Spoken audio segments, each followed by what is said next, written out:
Welcome back, everybody. This is Mark 151. My name is Greg. I am the Bat Daddy 52. I am in a room filled with some superheroes, my friends, my co-host, and together we are, with our powers united, we are just geeks chasing squirrels across the multiverse. Ross, how you doing, buddy? I'm doing good, man. Look like you're doing Friday. Well. Yeah. Look like you're doing very well, sir. Send us pictures by the pool and whatnot. Mm-hmm. All the pools I can go to are closed. Yep. Sarah, what's up? Nothing much. Another long week, but hey, it's over. Yes. Oh yeah. You sent a message in the chat earlier. Fortune favors the bold, and I was like, and I just had no idea what you're talking about. And then I watched Lower Decks, and I was like, oh, okay, I got you. Now I see what you're saying. So, and it definitely does. We'll definitely talk about that. We got a lot this week. Actually, it's about the same thing as last week. Same shows, same kind of news stuff from D23. A little bit of stuff came out after we recorded last week, so we're going to discuss some of that stuff. If Ross has any news he wants to put out there, we'll talk about that too. And then hop right into Lower Deck, She-Hulk, Cobra Kai, House of the Dragon, and Rings of Power, which it's been a pretty impressive week. So, and next week we pick up Andor. Oh yeah, we're gonna start doing 2 shows. Well, luckily next week, I think after this week we'll stop talking about Cobra Kai because season, the whole thing dropped. And She-Hulk's kind of winding down, so we want a few more weeks of that. So it'll be a lot, but I think we can endure. So we will make it. Well, hey man, you want to tell us about anything we missed on Sunday after we recorded from D23 or any news otherwise? All of the news that came out. Yeah, give it all to us, every bit of it. I'll run through the movies real fast. I mean, they did a exclusive trailer for the Black Panther, another one. Apparently, the rumor, well, spoiler alert, I don't know if too many people want to know, but it looks like the Black Panther may actually be Shuri, which everyone was predicting. So we'll see what they do. I guess they didn't want to leak all of that out, but of course it found its way out after people left the D23 Expo. Why they would try to keep that a secret? At this point, why do you keep certain things a secret? Yeah. It's almost too much to try to keep, especially big things like that, a secret. I mean, look at with Star Wars. They kept Grogu a secret for how long, and that thing that worked out perfect for them. But with Marvel, you already know what general direction they're going to go in. Yeah. There are a few times nowadays with technology and everything that's out and people spoiling stuff that I am rarely genuinely surprised when I see something in a movie. Yeah. So it kind of sucks, but beyond that, they said they're still editing the film, so I mean it comes out in November. They got plenty of time, and then as long as they don't need to shoot anything, and then of course the movie itself is going to focus on, since Wakanda came to the front stage, the world stage, now people are trying to take their resources at their weakest moment. So you got a lot more information on the next movie that's going to drop, or actually the last movie that's going to drop from Marvel this year. Okay. Next one was Ant-Man and the Wasp. They said it's going to be a direct tie-in to Avengers and Avengers: The King Dynasty, and we are getting Randall Park back as Jimmy Woo, and there was another exclusive look which we weren't privy to, so it's going to be a whole bunch of that as you're going to go through this list. Oh yeah, and I'm sure the stuff that we're not privy to will eventually make its way out to the internet. Oh yeah. We got nothing on Guardians of the Galaxy, not even on the Christmas special. We got the little bit of information from the Marvels movie. It's going to pick up right after Miss Marvel, where that post-credit scene where they did the body swap right at the end. Okay. We are getting Goose the cat back for the feline lovers in the world. And then apparently the whole plot's supposed to be kind of that whole post-credit scene in Miss Marvel where they body swapped. Apparently it's going to be the 3 of them trying to figure out why their powers are making them do that. So okay, we'll see. It's an interesting premise. If they pull it off well, then it may work. I'm going into it with no knowledge. I mean, just a little bit that we're talking about here, and we'll see what happens. So. Oh yeah. We also got nothing on Blade, which is supposed to come out after that. That's been announced for a long time, hasn't it? Beginning of November next year is the supposed release date as of right now. So we should So you're- start to see something on it soon. I would I mean, imagine that they're a little over a year out, right? being that it's not a brand new character, but being that it's a character that the MCU hasn't actually done, I would say that you're probably not going to get a whole lot of information or video on it, probably until it gets much closer. So It's going to be an interesting reboot on the character because I feel like the previous version we have of the character, Wesley Snipes, was done very, very well. It's one of the great ones from him. Yeah, the movie's doing fantastic. And I know he wasn't replaced for any particular reason other than age, and it's been years past and casting somebody new. But I'm interested to see what they do with it, and it's going to be a fun story, I think. I think it'd be interesting to see callbacks to like Stephen Dorff. Bring him and Wesley Snipes in maybe for some sort of cameo work or see what happens. Tony, what's up, man? Hey guys. Microphone too loud, too something. It's on the new computer and everything's been jacked up. Sounds good to me. Sounds good. Yeah. Okay, good. So how was the free for all? Packed house? Oh man, yeah, a lot of cool information. We had for the second time we may have broke news. Like so remember Cody had a friend that worked for FedEx a couple years ago, and he delivered a package to the stadium, and that's how we learned that the Panthers were going to be on the All or Nothing series for Amazon. So we broke that, like because and then this time somebody we got to say a source close to the team. Nice. We got to use that per source, and source close to the team, former NFL and Panther player, reveals all about the dissension in the ranks. So that was pretty fun. So people were excited about that. And they were gambling when I left. Somehow we always end up gambling on these shows. Yes, I joined you guys Tuesday in the chat room, and I was like, "Damn, what is going on?" Yeah, and then they're gambling with your money, Sarah. Yeah. Actually, you know what? We're buying Cody a new microphone setup. Nice. That's our reinvestment. But how you guys doing? Doing great, man. We actually just got started up. We were talking a little bit of news, some stuff that dropped on D23 last week. Hadn't even really hopped into new shows yet. So, but is that your real background, Ross, or is that a image? He's in his little cabana. That's your house. He's chilling out by the pool right now. Jeez. Oh yeah. That looks. It's all made, man. That's been a summer project. Looks great. Thank you. Ross is a perfectionist. If I need something done like perfectly, I always consult Ross, or I get him to help me with it, or ask him to help me with it, because he is very meticulous when he makes things. When he puts his stamp on it, it's going to be. It's cool. You can say I'm anal. All right, you can put on there. It's going to be damn near perfect. Man, mini it's in a good way. It's in a good way. Like I said, man, everything he finishes is fantastic. So, where were we, man? I think we were talking about Blade, and then Blade. Captain America, New World Order. You're getting the Return of the Leader. It was teased forever ago in the Incredible Hulk. So they are bringing back Tim Blake Nelson. It'd be interesting to see what his take is, like over a decade later. So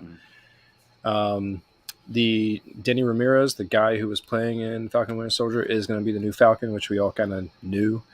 And then we are getting Carl Lumbly back as Isaiah Bradley. So they're going to find a way to get him in there too.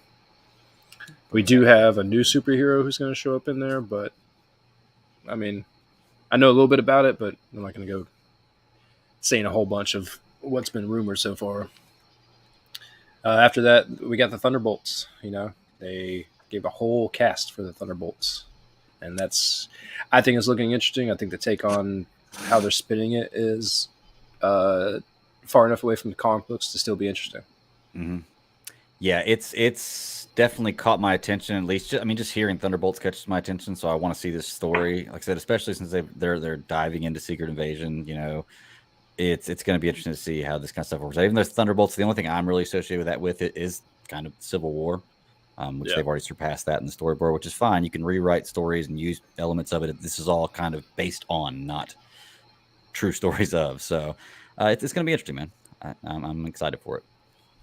Yeah, it's Valentina, U.S. Agent, Red Guardian, Yelena, Taskmaster, Ghost, and Winter Soldier. And rumor is that there's probably still enough room for more, at least another person or two.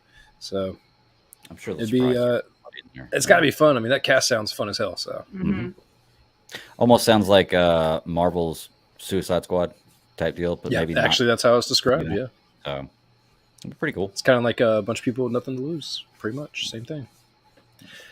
We got a little bit. Actually, no, we didn't really get much for Fantastic Four. We still knew that Matt Shackman was going to be heading it up.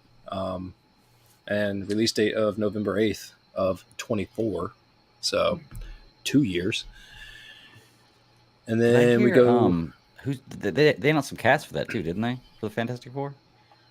I don't believe so. You don't believe so? Okay, I may have just heard read rumors then online. I wasn't sure. Like down, it's not John Krasinski. yeah, I'm sure it's not. Who is it that I heard was going to play the Thing? Oh man, why can't I remember his name? Canadian comedian, Pineapple Express, Knocked Up. Dragon? Yes. No. I don't know where I read that online, and I was like, "That's interesting," but it may have just been a clickbait article or something that led me there. I'm not sure, but I was like, "That's a very interesting choice." I don't know if I could do that voice. I don't know how. I mean, the character's going to be CG, so really it just comes back to, does the voice work for you? And how, if not, then how do they modulate it? When you look at James Spader for Ultron, was that not crazy enough? Tweaked enough? A lot of people didn't like more or less, they didn't like the cinema quality of the voice was really what the issue was. So I love the voice. I didn't like the casting. Kind of threw me off at first, but once I heard it and saw it, I was like, "Oh, I love it. It's perfect." That's not one of my favorite Marvel movies, but that part of it, aspect, it was really good. I thought. So, what else? Moving on, you got shows. Werewolf by Night is coming out. That's going to be October 7th, so that's right around the corner. What's interesting to me about that is that they got Michael Giacchino actually directing it, and he is a composer. So everything that they've shown in that trailer looked really good, and it gives you, that really classic vibe that I was kind of expecting from a bunch of other things that I've heard rumored that were going to come out around Halloween this year and next year. And nothing has really held up to that point. I like what I've seen. The footage looked really good. I'm not gonna lie. I think that was the only trailer you sent me that I didn't watch. I think that just time wise, I was just like, oh, what? Because I don't know anything about it, and I watched that one later, and I just never got back to it because this scrolls up, man. We talk so much that you have to go through so much stuff to get back to that. So I know. Look it up. So difficult using your finger. Yeah, I know, technology, right? What else? Ironheart. Apparently, there was some sort of look at Ironheart, very slight. Mainly, there had been a bunch of behind the scenes leaks of what her suit's going to look like. Other than that, Ryan Coogler talked a little bit about how the work that they've done with Black Panther is definitely bleeding right into Ironheart. Mm-hmm. They have a guy, Anthony Ramos, is going to play the Hood, and then the whole story is going to kind of evolve around what I believe Anthony said was kind of going to be a battle between magic and tech. So, okay. We got the Secret Invasion trailer, which I know you watched that one. Oh yeah, that one's good. I got Winter Soldier vibes from that earlier, which is either my first or second favorite Marvel movie. Absolutely fantastic. Looks phenomenal. Is this a series this is a series, right? Yep, show. Okay, so yeah, I'm actually more excited for that because I'm gonna get a whole lot more than I would in a 2-hour movie or 2.5-hour movie or 3-hour movie or however long they want to do these movies now because they just keep getting longer and longer, which is fine. It's good content, but don't drag it out. That's why they make the seats recline so you get comfortable. It's true. Well, for my wife's case, they make them recline so she can fall asleep. She loves it. She loves going to the movies. It's the best sleep of her life, Nothing like to pay to play for your sleep. Yeah. That's going to bleed directly into Armor Wars, which, I mean, the show was already announced, but we haven't heard anything about it in a long time. So I'm actually happy to see that they finally put a little bit more steam behind it. But it's supposed to take place right after Secret Invasion. Okay. Next is Loki. That's a show we know a little bit about. They picked up Short Round for their casting. So Other than that, the Direct only continuation, just season 2 of Loki. direct pickup from season Okay. 1. So, Echo, which is finished filming, and who knows? It may be a good show. I thought, the way they incorporated her into Hawkeye was pretty good. So, I have a feeling that's going to bleed directly into the last show that they've talked about, which is Daredevil, Born Again, and that is starting filming at I think the beginning of next year is what they said, and we know that it's going to be 18 episodes. Rebooting Daredevil, which I get it. Okay, at least they're using Charlie Cox, but man, that show was so good on Netflix. And just to throw all that away, and Ross, you brought up a good point. It's like Star Wars did the same thing with all this great stuff that we had in Star Wars, and as soon as they took it, somebody else took it over, they just tossed it all away. And I get it, but I was kind of talking to Sarah about this beforehand. It's so fun to hear about these shows and stuff that are coming out, but it's so difficult to get excited for them now. I feel like it's like a COVID punch. Like ever since that, like everything I've heard announced has always been different when it came out, either with timing or casting or where the direction they were going with it. So it's hard to tell with anything they're telling me as to how much I'm going to get out of it. But it seems like they've got their feet back, or they got their traction back a little bit, and they're starting to roll forward. So I'm hoping that this stuff all comes out flawlessly. I have a little more faith in Marvel. I have a little more faith in their direction. Look, I'm a DC guy, but I have way more faith in Marvel getting this done than DC than Warner Brothers Studios. So I have a question about the Daredevil stuff. Is like they don't get it. Like Disney doesn't own that now. They didn't before, but they do now. So what they're doing is they're taking Charlie Cox, who was the character who played Daredevil in Netflix, and he's Daredevil in Marvel, but they're rebooting his story. So like everything in the shows before never happened. So they can't show those on Disney or anything? They can. I don't. They do. They They can. They do, yeah. Do they? They're on there. Okay. But it's So just why do they have content. Yeah, they just feel like they want to do their version of it, I guess. I think so. I think it's half that, and I think the other half of it is that you have rights and financially speaking, there probably is some sort of clause in there that if you carry the show on, then you have to include all the people that were originally a part of it.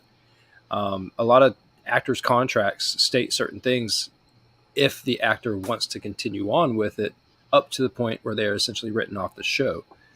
Daredevil didn't write people off the show as much as the show itself just didn't continue on. So there's a lot of legality that comes into that. And so what's a lot safer normally is always to just do things their way and call it, they own Daredevil, so that doesn't make a difference. They own the story now, even though it was produced by Netflix and with a totally different team. But all of that was done under a different Marvel pseudonym television wing that right now is not like really with them. They did rehire a bunch of that staff to bring them into the actual MCU filming portion of Disney.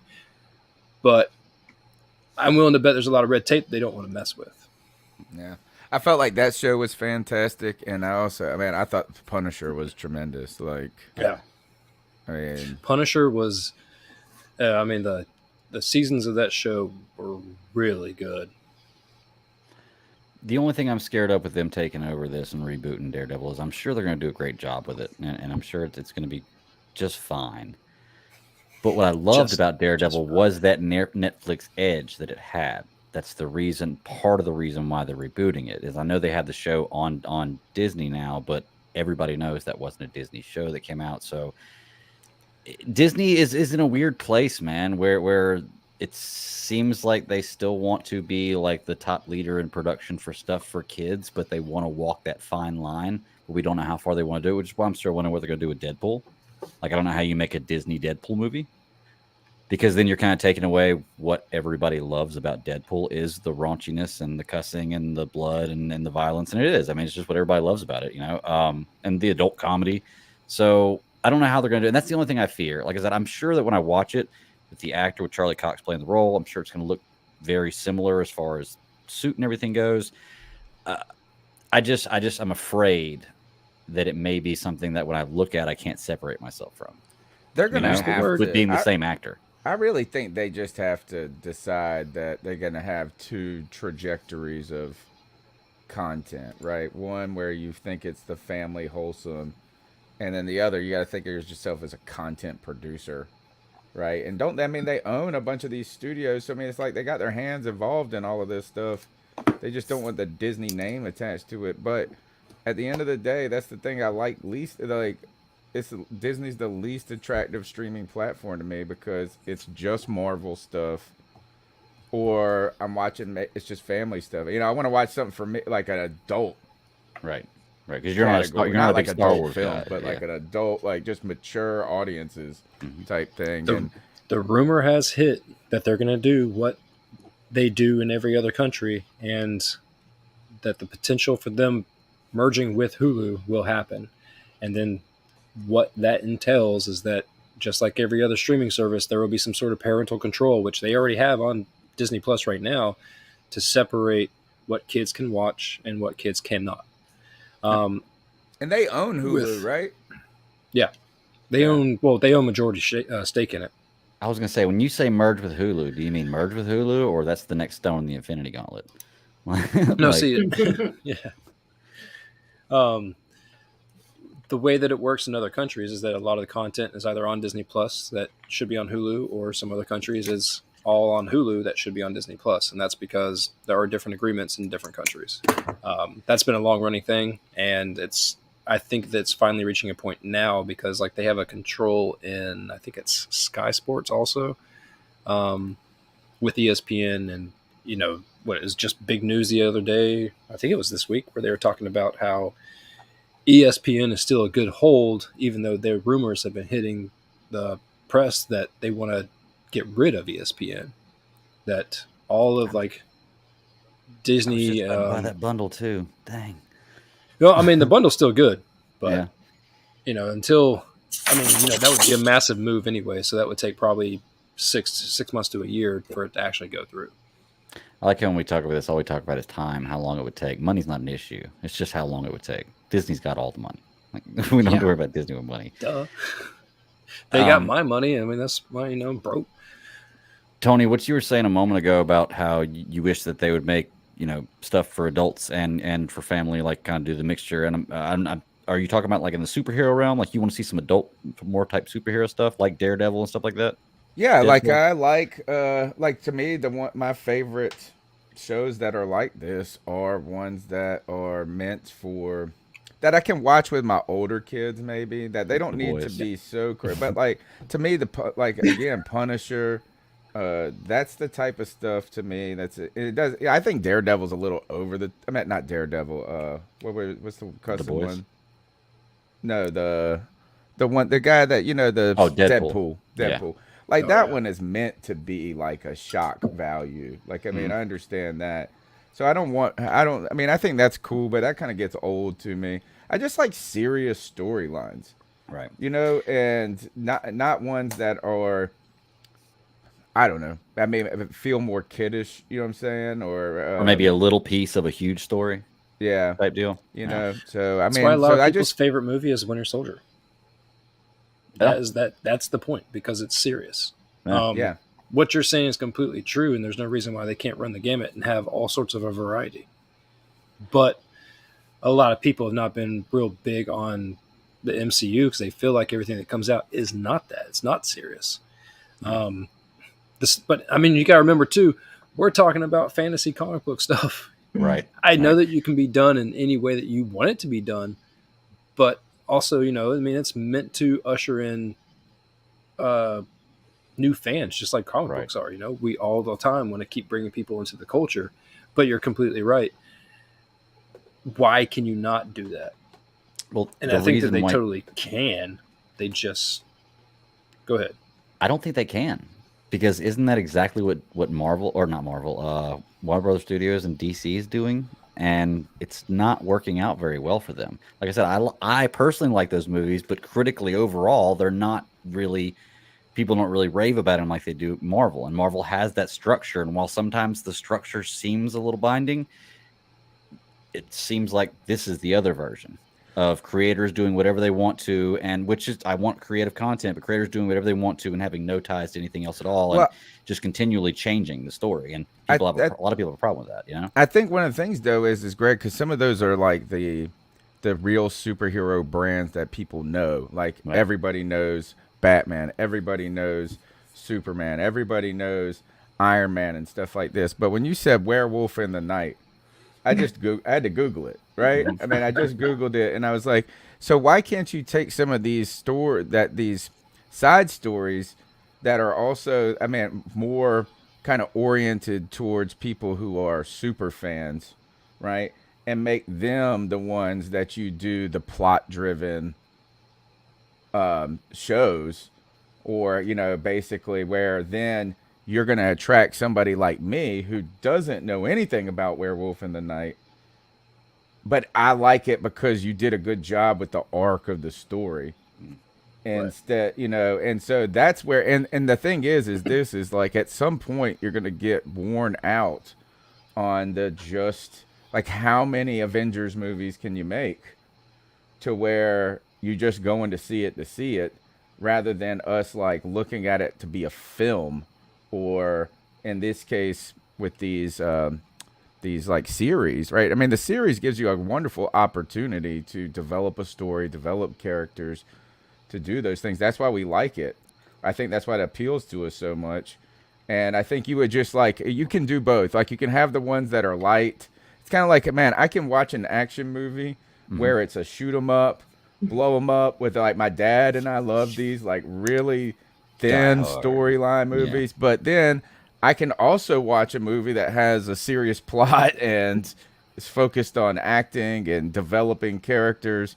You can do both.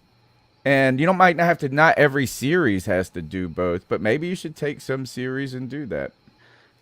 There are some out there like that, and I can recommend a few of them for you. Like, one I would say right off the top of my head is The Boys, which I know you watch already. And if you like that, I'd recommend Invincible. It's an animated series. Unknown characters for a lot of people. I'm telling you, everybody I talk to that says animated that. Cartoon stuff. I am here to prove. I'm telling you, this is different. This was I'm not pulling for animation either, but I'm telling you that give it a try. Sticking with animation, watch Arcane, another fantastic one. Doom Patrol, great way to go, and Umbrella Academy. I'd recommend all those shows for great stories most people wouldn't know that are edgy and more adult and really, really. But yeah, Invincible, I'm telling you, dude, it's amazing. I feel like Umbrella Academy is pretty slow. The first season's kind of a slow burn. But then once you learn to love the characters, you learn the characters pretty well. It really picks up. Like I love the last season, but yeah, all those I would definitely recommend. I'm into something right now, and I think I found my sweet spot. I think Sarah will like it. I know Sarah likes it. For people, I've learned my new nerd thing, and that is if you have Walmart Plus, like the service where you subscribe to like delivery and crap like that. We get access to Paramount Plus now. That's like part of the subscription. Oh, yeah. So that's like one of my favorite streaming services. So I just started yesterday watching Picard, and I love it. Oh, I freaking love it. So good. I love it. So and the last season that comes out is supposed to be really good. That's the type of story that I mean. Like, that's not edgy. You know what I'm saying? But it is thoughtful story. It's less kiddie. I mean, yeah. I was waiting for Greg to say the term earlier because he always says it, when they Disneyfy something, and you're not wrong. I mean, using that as an adjective is true. What you're describing is we're going to hit a fatigue point. Yeah. And if they don't keep things fresh and changing, then how else are we going to avoid that fatigue point? That's why a lot of the Hollywood directors have always given crap to the MCU and like all these comic book movies and how they're, it's only a fad or a trend. They're right. But when you look at the collective story of the Infinity Saga altogether, I don't care who you are, it's magnificent. There are low points for people, yes, but there are also extremely high points. And I think that to your other point of how do you make it, when do you decide for it to be edgy or more adult, that really, I think, ties into the actual individual character. The reason why Captain America worked out so well in The Winter Soldier for a lot of people was because it was grounded. Funny enough, because all the ships flew, but what was true in that movie was that it was a spy flick. And it didn't have to reach very far into mysticism or magic or anything else. So that worked for that. There are other countless things. I think that's really why a lot of the shows that were hits for Netflix that were Marvel shows worked really well. The Punisher. How do you do the Punisher in something that's very mystical or it's difficult. Because you know what? He's going to want to hit somebody in the face or shoot somebody. Like those are like that's his forte. How else are you going to do it? How are you going to bring him into something that's funny or silly? Like you can't, because really those types of characters, the Daredevils, the less powerful characters really deserve more of a true story. And I think that's what divides what you're trying to describe perfectly. How do we do it and where do we draw lines? And for characters like Doctor Strange who fight, one-eyed flaming monsters, you can't, how do you do that seriously? You can't really do that seriously. So, well, it's part of the reason why Batman's always so popular. It's because it's such an easier character to ground and to relate to, because while not everybody's a billionaire or genius, I was going to say because of rich. Yeah, everybody's a person without powers. So it's much more easy. It's much easier to relate to him, which is another reason why people relate to Spider-Man so well, because he's more ground. I know it's a guy with spider powers and superpowers, but Peter Parker is a very grounded character. So those two characters relate for a lot of people. But they both have their fantastical moments and character. But it's just. There's a meme that floats around that whole entire thing. I can relate to both of them because I have no powers like Batman and I'm broke like Peter Parker. That's nice. Always around the internet. Well, we should change this to the Poor Man's Podcast right now, because I feel like with you. I'm just a note about myself. I'm a historian by trade. Like I teach history and I'm an American historian, and I am currently reading a book called The Secret History of Wonder Woman that was referred to me by a former professor of mine. And just it's not a ton of, well, it's about the guy who invented Wonder Woman, this William Moulton Marston guy, or Marston Moulton. I always flip flop his name. But two fun facts about this, where you mentioned Batman. Batman originally had a gun. Yeah. In the first couple of comic books, he had a gun, and then they wanted to make him like a good guy, like less detective-y, I guess, and more superhero-y. But they're also, during World War II, these are coming out, I think, or you're entering World War II, so they're trying to like separate them from the bad guys. And with Wonder Woman, do you know this guy? The guy that invented it, was a polygamist, number one, which is kind of wild, and B, I mean, it's a strange thing. I mean, this is a bizarre, he has the most bizarre life, but he's the guy that invented the lie detector.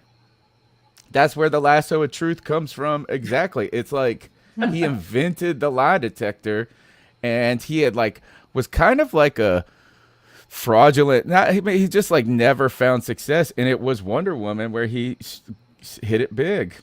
Wow. And he was a big feminist, right? I mean, he was, and one of his wives was the niece to hold on, it's gonna come to me, the lady that was out there pushing for women using birth control and stuff like this. So just a bizarre thing. But Wonder Woman, its story is all wrapped up into the feminist movement and kind of his background life. It's kind of wild. Yeah, all that sounds like it ties in perfectly. I mean, Wonder Woman comes from a world full of women, and lasso of truth, all that mess. Yeah, it's pretty cool. It all makes sense now. And tomorrow is Batman Day, so yay! There's other news for you. Always a fun day. I don't know why. Let me wrap this up real fast. Yeah. We got the Willow trailer. Looks pretty good. Yes. I don't know if everyone got to watch it. For Willow, I think it looks spectacular. Not to mention he has a flamethrower wand, so that will be fun to watch. We got the Indiana Jones 5 panel, which showed us not much of anything except Harrison Ford getting a little emotional. Yeah. It's going to be interesting. Which, yeah. I'm not a Crystal Skull fan, so I hope this works. Did we get a name for the movie? I don't think so. They're just going to call it 5. Yeah, that's it. I don't want to say The Hunt for Social Security again, because I think I've worn that joke out. But I mean, It could be, All right. Well, We got to look at Andor. Season 2 production is underway already. We know that Yes. basically it's going to be a total of 24 episodes altogether. Starting on the 21st, we get a 3-episode drop. We got a new look at a new show, animated show. It's going to be a 6-episode miniseries, and it's Tales of the Jedi, or yes, that's it. It's going to be basically what they described as 3 focusing on Ahsoka, 3 focusing on Dooku and Qui-Gon. I guess that's supposed to come out on October 26th, as of right now, is what I saw. And they talked a little bit about Ahsoka and talked a little bit about Skeleton Crew, and then The Mandalorian, which everyone got to see the trailer that they dropped at Comic-Con. And really, I mean, anytime you get a chance to listen to Giancarlo Esposito use a mic, I mean, you know, everyone listens. So yes, absolutely. Yes. That man's having a fun time with his life. Katie Sackhoff's happy to still be a part of it. So yeah, I did say something to her at Comic-Con or GalaxyCon. I told her, I said, I really hope I see Bo-Katan. She's like, I hope so too. So I was like, yes. Did she give you the wink too when she said it? Yeah, she kind of was like, yes, I hope so. Nice. Mm-hmm. Now we're breaking stuff. Look at that. Look at that. So J Stubbs asked, did Skeleton Crew canceled? I'm not sure. I don't think it got canceled. What it did was push Bad Batch back again. So yeah, because it was supposed to come out around with Andor, wasn't it? Yeah, it was supposed to come out, then they dropped it off, and they said no, it's going to come out still in September. I think originally it was supposed to be August, and they're like, no, it's going to come out in September. And then now we get Bad Batch in January, the 4th, I think. Can I be honest with Bad Batch? I did like the first season of Bad Batch, and I'm gonna watch it at Star Wars, but it's just one of these things that I have so much Star Wars stuff coming out now that that's not as exciting for me. I think whenever I was watching Clone Wars and Rebels and everything, all I was getting was just a movie every 2 years. Yeah, it's not really for you. I mean, I think that's really where the focus lies. Is that it's Star Wars, so it's your pizza, you're gonna eat it, but at the same time, it's not really for you.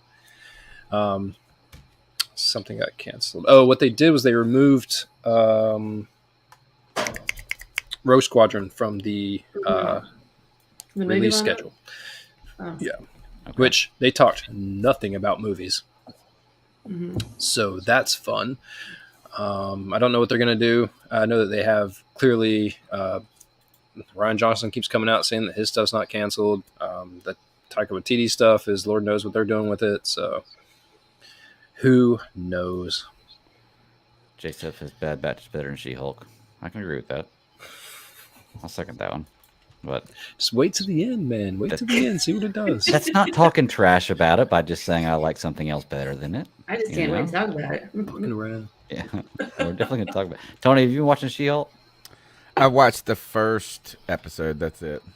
Okay. So, but don't worry about spoilers. Okay. Well, was that all the news you had? So we're still waiting on Cody to come on and start talking about some Hot D and some Rings of Power. Yeah, I mean, the only other thing was we got Lex Luthor for the Titan show.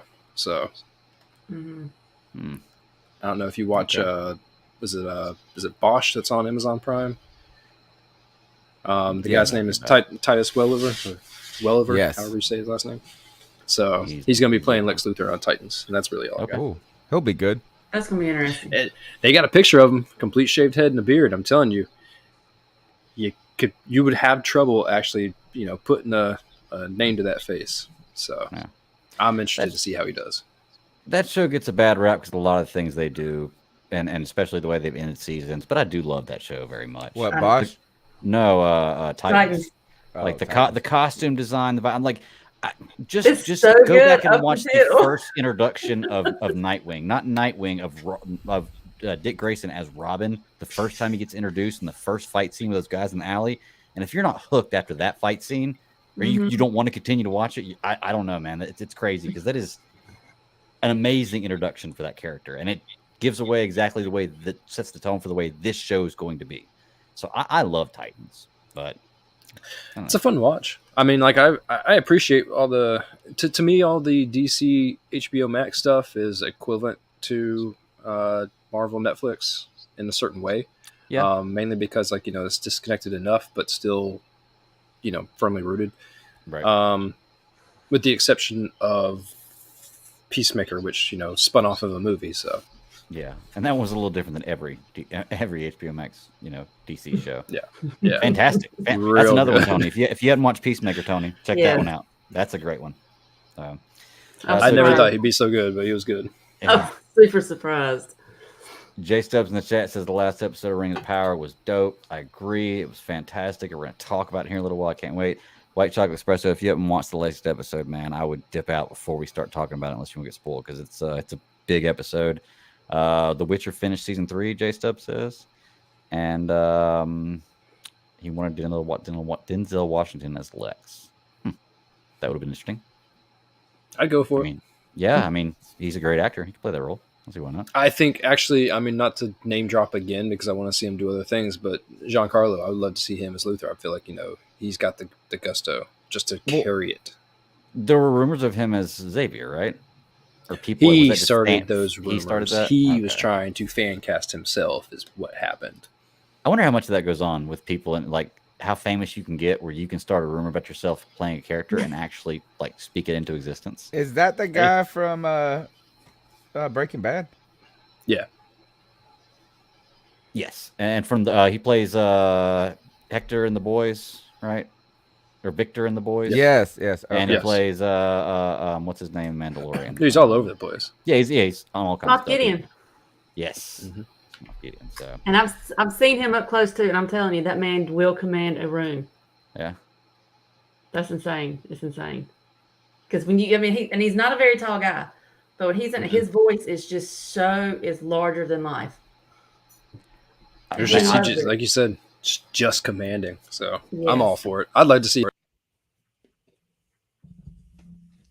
I'm just glad he doesn't seem like one of those celebrities that would ruin your image of him if you meet him. Mm-mm. I've met a few that are like that. It's bad. So, Mm-mm. so let's see. Let me ask CK if he's ready. CK is here. CK, what's up? Well, let me get him on first. What's up, CK? What's up? We got the whole C3 Panthers podcast hopping on tonight. It's gonna be really awesome. Yes. By the way, Rings of Power. Everyone's interested now. Rings of Power. You know what, CK? I really am enjoying House of the Dragon, but I'm there with you. I'm liking Rings of Power more, but just because I'm so entrenched in the Lord of the Rings mythos, Yeah.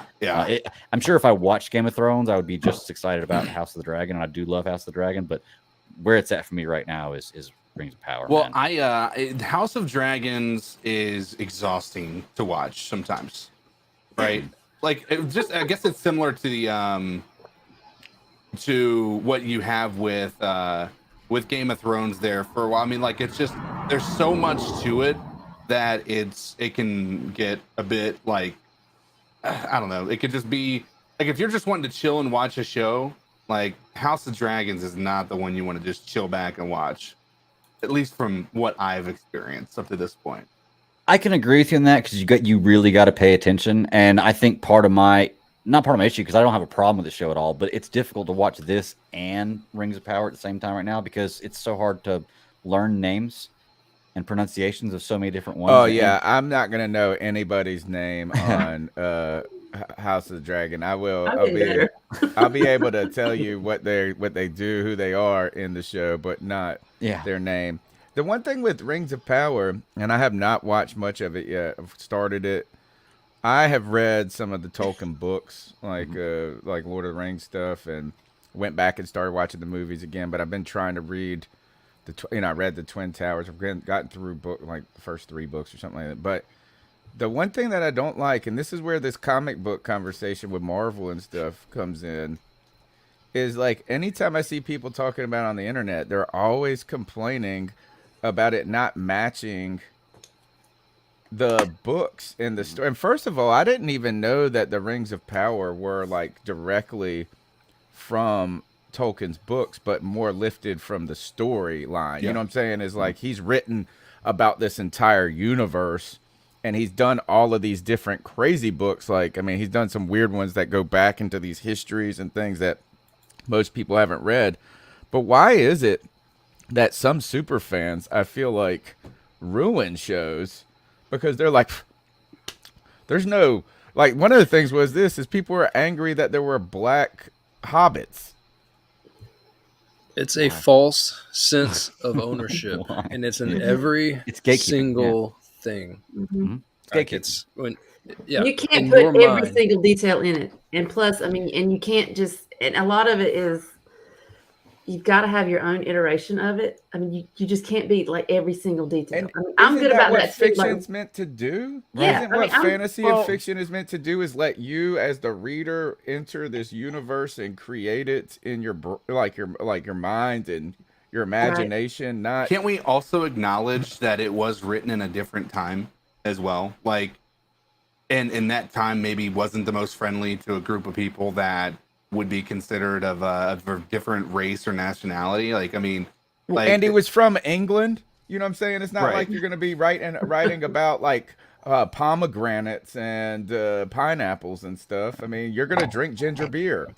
And to be fair, does the original text like specifically say that hobbits are not black? Because I mean, if it doesn't, then what difference does it make? Why can't they Right. be? Especially as long as the actor plays the job well, does the job well, which he does. Like, yeah, very well. I don't see actually. what the problem is. I think they say rosy face, things like rosy faces and stuff like that. Okay, But I mean, they also are hobbits. mhm. They're not real. So it's like you can Right. do whatever Right, you want with the exactly. like, it's Yeah. like, oh, they don't got enough hair on their feet. I've heard so many comparisons drawn, and then actually I was reading this really long explanation that someone had put up on like Reddit, and it was really funny because when it reached the very end, it's like, oh, by the way, I was talking about like the Bible. If you guys were talking about Rings of Power, like my bad, because he was just sitting there going on and on about how, you know, this is all like a book. It's all got all these things in it. It describes all these things, and at the very end of the day, like, you know, it's all been whitewashed. And so it's funny when you can draw all these comparisons to so many different things and aspects in our life. Mhm. There's the big thing that was hitting the news when it happened, when House of Dragon came out, and they were giving her the stuff for like, you know, like the morning after drink, and everyone was like, "Oh, not in today's world, no sir, you can't do that." It's just funny how race and like all these things just get involved so fast for no reason. There's just no reason. People just want to talk. Well, and it's listen, there's an overcorrection that does tend to happen, right? No, you're with right. some of this stuff, and I think that's where it comes into play. Is like there's almost this just this effort which is necessary, but sometimes it's just like, okay, we get it. Like, we get it. Mhm. There's definitely some issues that we've had in the past, but it is like when it's every single thing we do now, I think that's where people get frustrated. But at the same time, to be upset that one of the hobbits, maybe two of the hobbits, like, I feel like that's more indicative of what you're actually dealing with as far as the population. So with Rings of Power, I think that they have done a better job than most people have of actually representing a group of people that have been largely unrepresented in the world lately. Yeah, you're the fluidness, And of the those whole people entire are story. orcs. Yeah, That's right. they only go out at night. Well, I mean, Cody's not here yet, but do y'all want to go ahead and hop into Rings of Power? I mean, Tony, I know you said you've only seen the first episode. Do you mind if we talk about? I don't want to spoil anything for you. Okay, cool deal. Well, let's go ahead and hop on it, man, because I know CK, you're a huge Lord of the Rings guy. You came on and did some Lord of the Rings reviews with us when we did the movies. Yes. I'm right there with you, man. I love this universe, and I'm loving this series so far. There's not many shows that I can watch. I think Star Wars and Lord of the Rings are the only two universes where I can watch new content, and I know what's going to happen, and I'm still so excited to see it. And Yeah, like throwing great. my arms up in the air and jumping up and down. The end of this episode, I was like standing up cheering. I was like, yes, I can't wait. We're here. Awesome. So great. CK, I haven't got any thoughts on you about it, though. Give me some thoughts, man. What do you like about this show? Or how are you liking the show? I love, number one, like with as you would expect with $1 billion, I guess, production like this, is I love how beautiful everything looks. You know, I think that the world has been created very well. In my opinion, I think that they've done a fantastic job of creating the landscapes and almost making you feel like you're actually there. Second, I mean, I think the character building has been pretty on point. I'm glad that they're not doing what they have done in like in other types of shows like this, where every single character outside of the first episode, every single character has a spot in every episode. It's like they're going one episode, you have a hard focus on one or two stories, and then the next episode, you like this past episode, you didn't even see the hobbits. Like there was no hobbits from the last night or from the episode today. Yeah.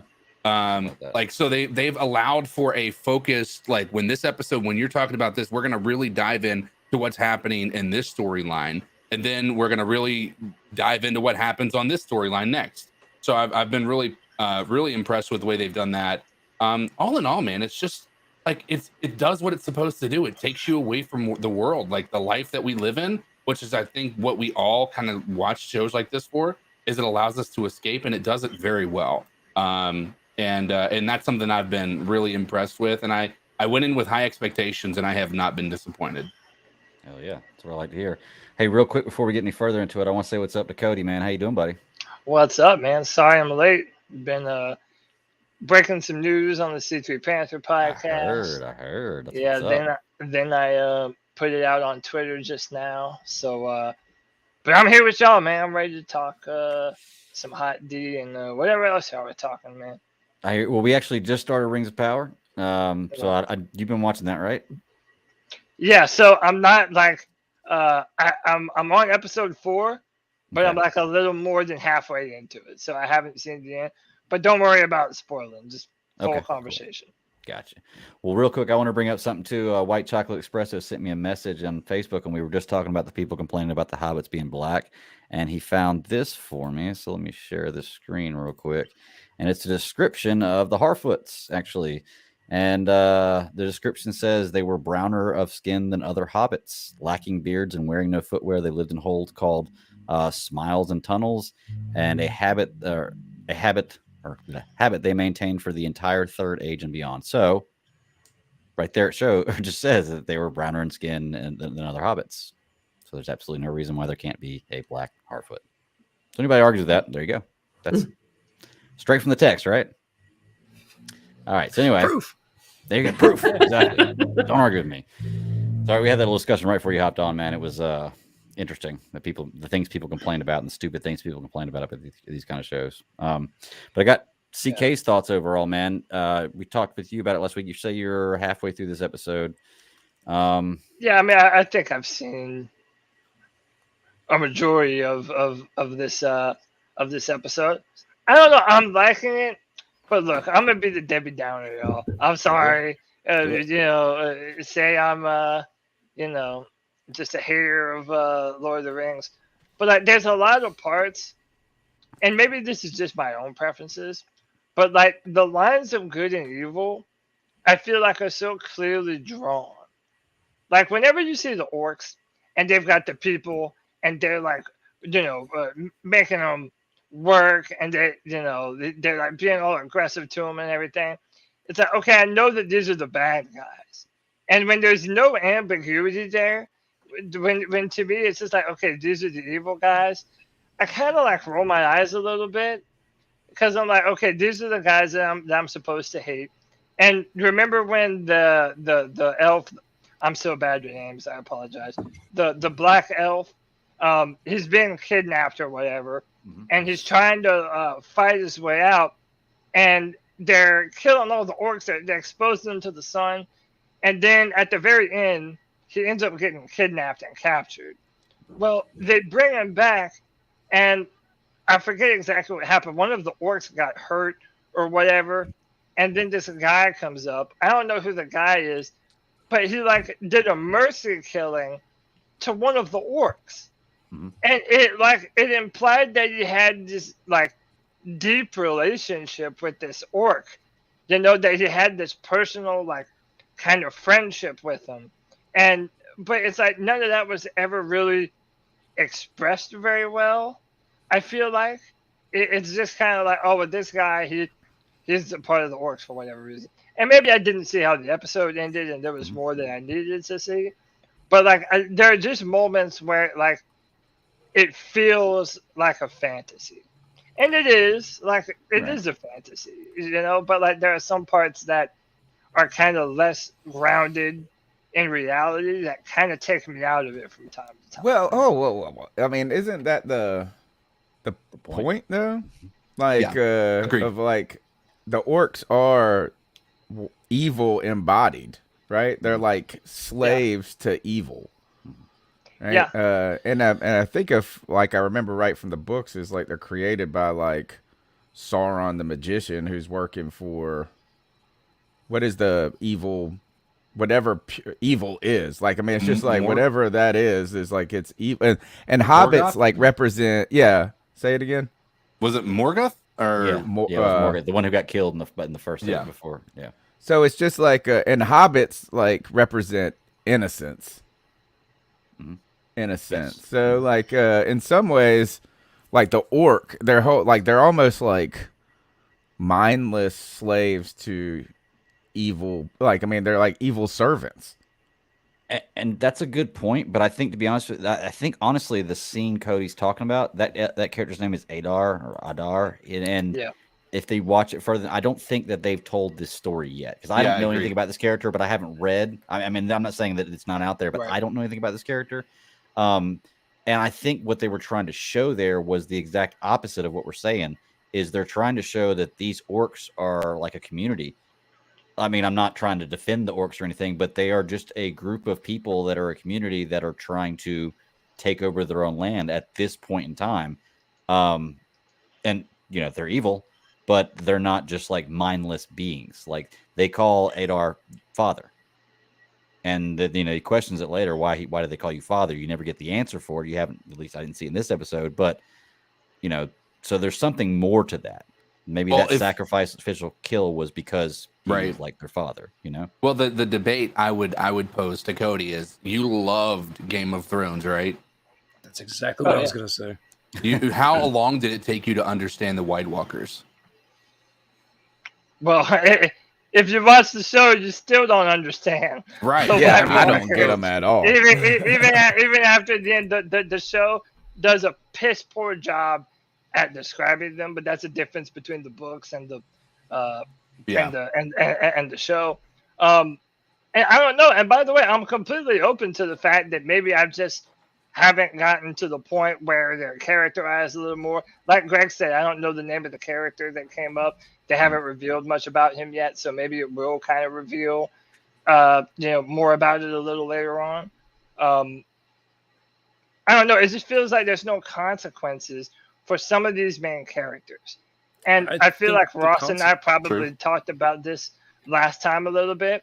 Like the female elf, when she first arrives in Numenor, and she's just like, if you don't give me a boat, I'm taking all of you out right now.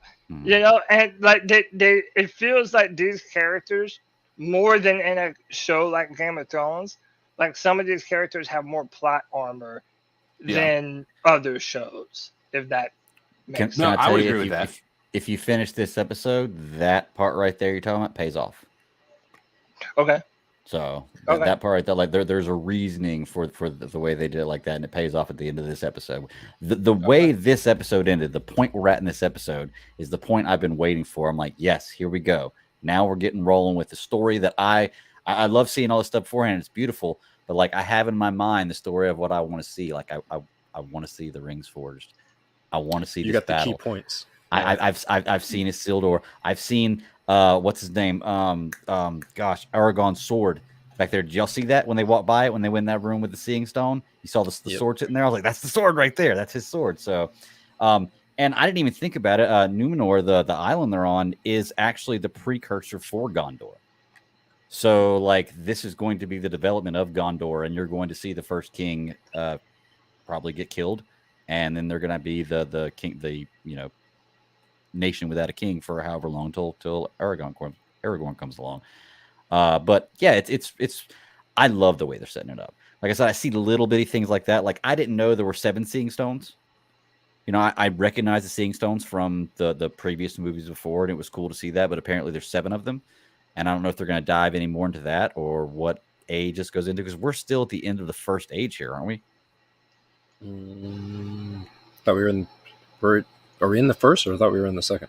I mean, it may be insane. I'm not sure. I know it's not the third, and the Lord of the Rings, the actual trilogy, goes on in the third age. So we're still a long way away from that. But you're seeing the descendants. You're seeing the seeds planted. How this stuff got started. Little bitty things, and it's just. I think House of the Dragon is doing that too, and I have a few questions whenever whenever we talk about that, and some people that I saw, and I'm like, I wonder. They named that name a couple of times, and I wonder how it goes on. J-Stub says they're in the second age, so yeah, that makes sense that they'd be doing that. But Ross, Sarah, I haven't gotten a lot of comments on y'all about this. Y'all are loving the show too, yeah? I'm enjoying it. I just have no idea what the hell's going on because it's been so long since I've watched any Lord of the Rings. I'm just like, there's certain things I pick out, but I'm not gonna. Some of those Easter eggs, they just so. But I'm totally enjoying it. I think it's absolutely gorgeous. Ross, beautiful. I'm having fun with it. I think that. And not to only to your point, Cody, much like the first time trying to watch Game of Thrones, it to me took me a minute to try to figure out, who's good, who's bad. And the whole point of the show is that it's mixed emotions. There's, 50,000 shades of gray in between. We know that, the orcs definitely, they're pure evil. They embody evil. They give off that persona. But everyone else, the real good and bad is how all of these different species are getting along together. And it really shows that, time is worn thin on, mankind getting along with elves. And you see the relationship between Durin and Elrond, constantly strained just because of 20 years. And, a father-son relationship that's hard. All of it goes right back to what my mind did with Game of Thrones, and that was trying to figure out all of the good and bad was all in between these stories. Mm-hmm. And no one was, essentially pure good and pure bad, even though, we had the walkers. Except for Littlefinger. He was that. Yes. Littlefinger's the man. But that's what, my mind has taken the world building on this show from scratch. I've enjoyed the callbacks and I enjoyed the seeds that they're planting for the things that we already know about the future, but I love the way that they're doing it and I appreciate the pace at which they're telling the story. Yeah. Other shows that we watch, I'm having a pacing problem, but this one seems like it's doing a real good job of explaining itself each step of the way. And even when we got to the end of this episode, it took me a minute, but I was like, oh, I see the whole thing unfolding. I see what they're doing and where they're going with it. And not just with the whole King story, but just the way that they were transitioning to that. And I thought that was really good. Cinematography-wise, the shots look fantastic. And, I mean, like I said, the story is just flowing really well. Well, you're right. By the end of this episode, it almost feels like I know now where the direction of almost every character or where we're headed next, and I've got a good grasp on what's going on. And it wrapped up pretty quickly as far as doing that. Has a lot of loose ends that all come together kind of at one point, and you're like, okay, I see where they're going with this now. Let's get going. You had the talk about Durin and Elrond. Why am I having such a hard time with the names? It's funny because of their strained relationship, and you see the trust in this. He swears on he makes the oath on the rock that he's not going to talk about this new ore. Which, by the way, did you pick up that Easter egg? It's the mithril, which is the same stuff that Frodo's elven armor is made out of. And I was like, okay, there you go. So I'm wondering how that's going to come into play at some point in time, because he just swore that he was never going to talk about it.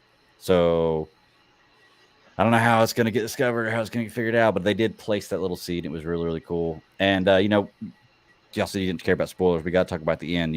They're setting up this relationship with the queen of Numenor and Galadriel, and it's just this vicious, harsh relationship between the two because they're both very, very strong women and they know what they want and this and that. And she goes about it the wrong way. And she finds out from... it's not Isildur. It's no, it's not Isildur. It's the guy she brought with her on the ship. Don't know why I can't remember. He's the king, right? Halbrand. Yeah, yes, he's going to be the first king of Gondor. Yeah. Isildur's the one who cuts the finger off of Sauron. That's right, not the king. So anyway, he convinced her. He tells her what she's got to find. She's got to find what she fears. And we see in this, when she's touching the seeing stone, that she sees the destruction of her island. Like it's happening, and you see the telltale signs, the falling of the leaves and everything else just before it happens. And it pays off because at the end she's sending Galadriel away. Like this is it, and like we know that her coming there was what started this whole ball rolling to have this island destroyed. She needs her help, or it's going to be, but she's convinced that she needs to send her away, and it's going to save her. And then she sees the leaves falling, and they describe it as what elves crying, and it's a sign that something's going to happen. And I'm like, as soon as I saw that, I was like, okay, cool, that's good writing right there. I like how they tied that in. And then she, of course, makes the decision that in 10 days they're going to go help the Southlands and go back to Middle Earth. And I kind of threw my hands up, and I was like, oh, I knew it was coming, but this finally happened. And now I'm so excited to see them build this army and actually do some fighting, because there's nothing better than some Lord of the Rings battles, man. It was a good twist with her character, though. Like Muriel, the queen, you realize that she's a product of circumstance and not just like some straight up bitch. So I think that was real good character development, like you said, on her. So right. And I'm going to be interested to see what happens with that king too. So we'll find out. But like sorry, good.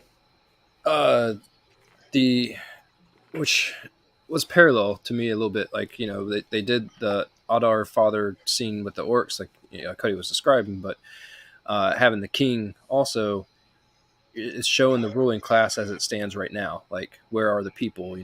The would-be king is essentially in jail. The queen is trying to figure out what she's doing with her life, and she makes an instant decision that is unlike her at the very end.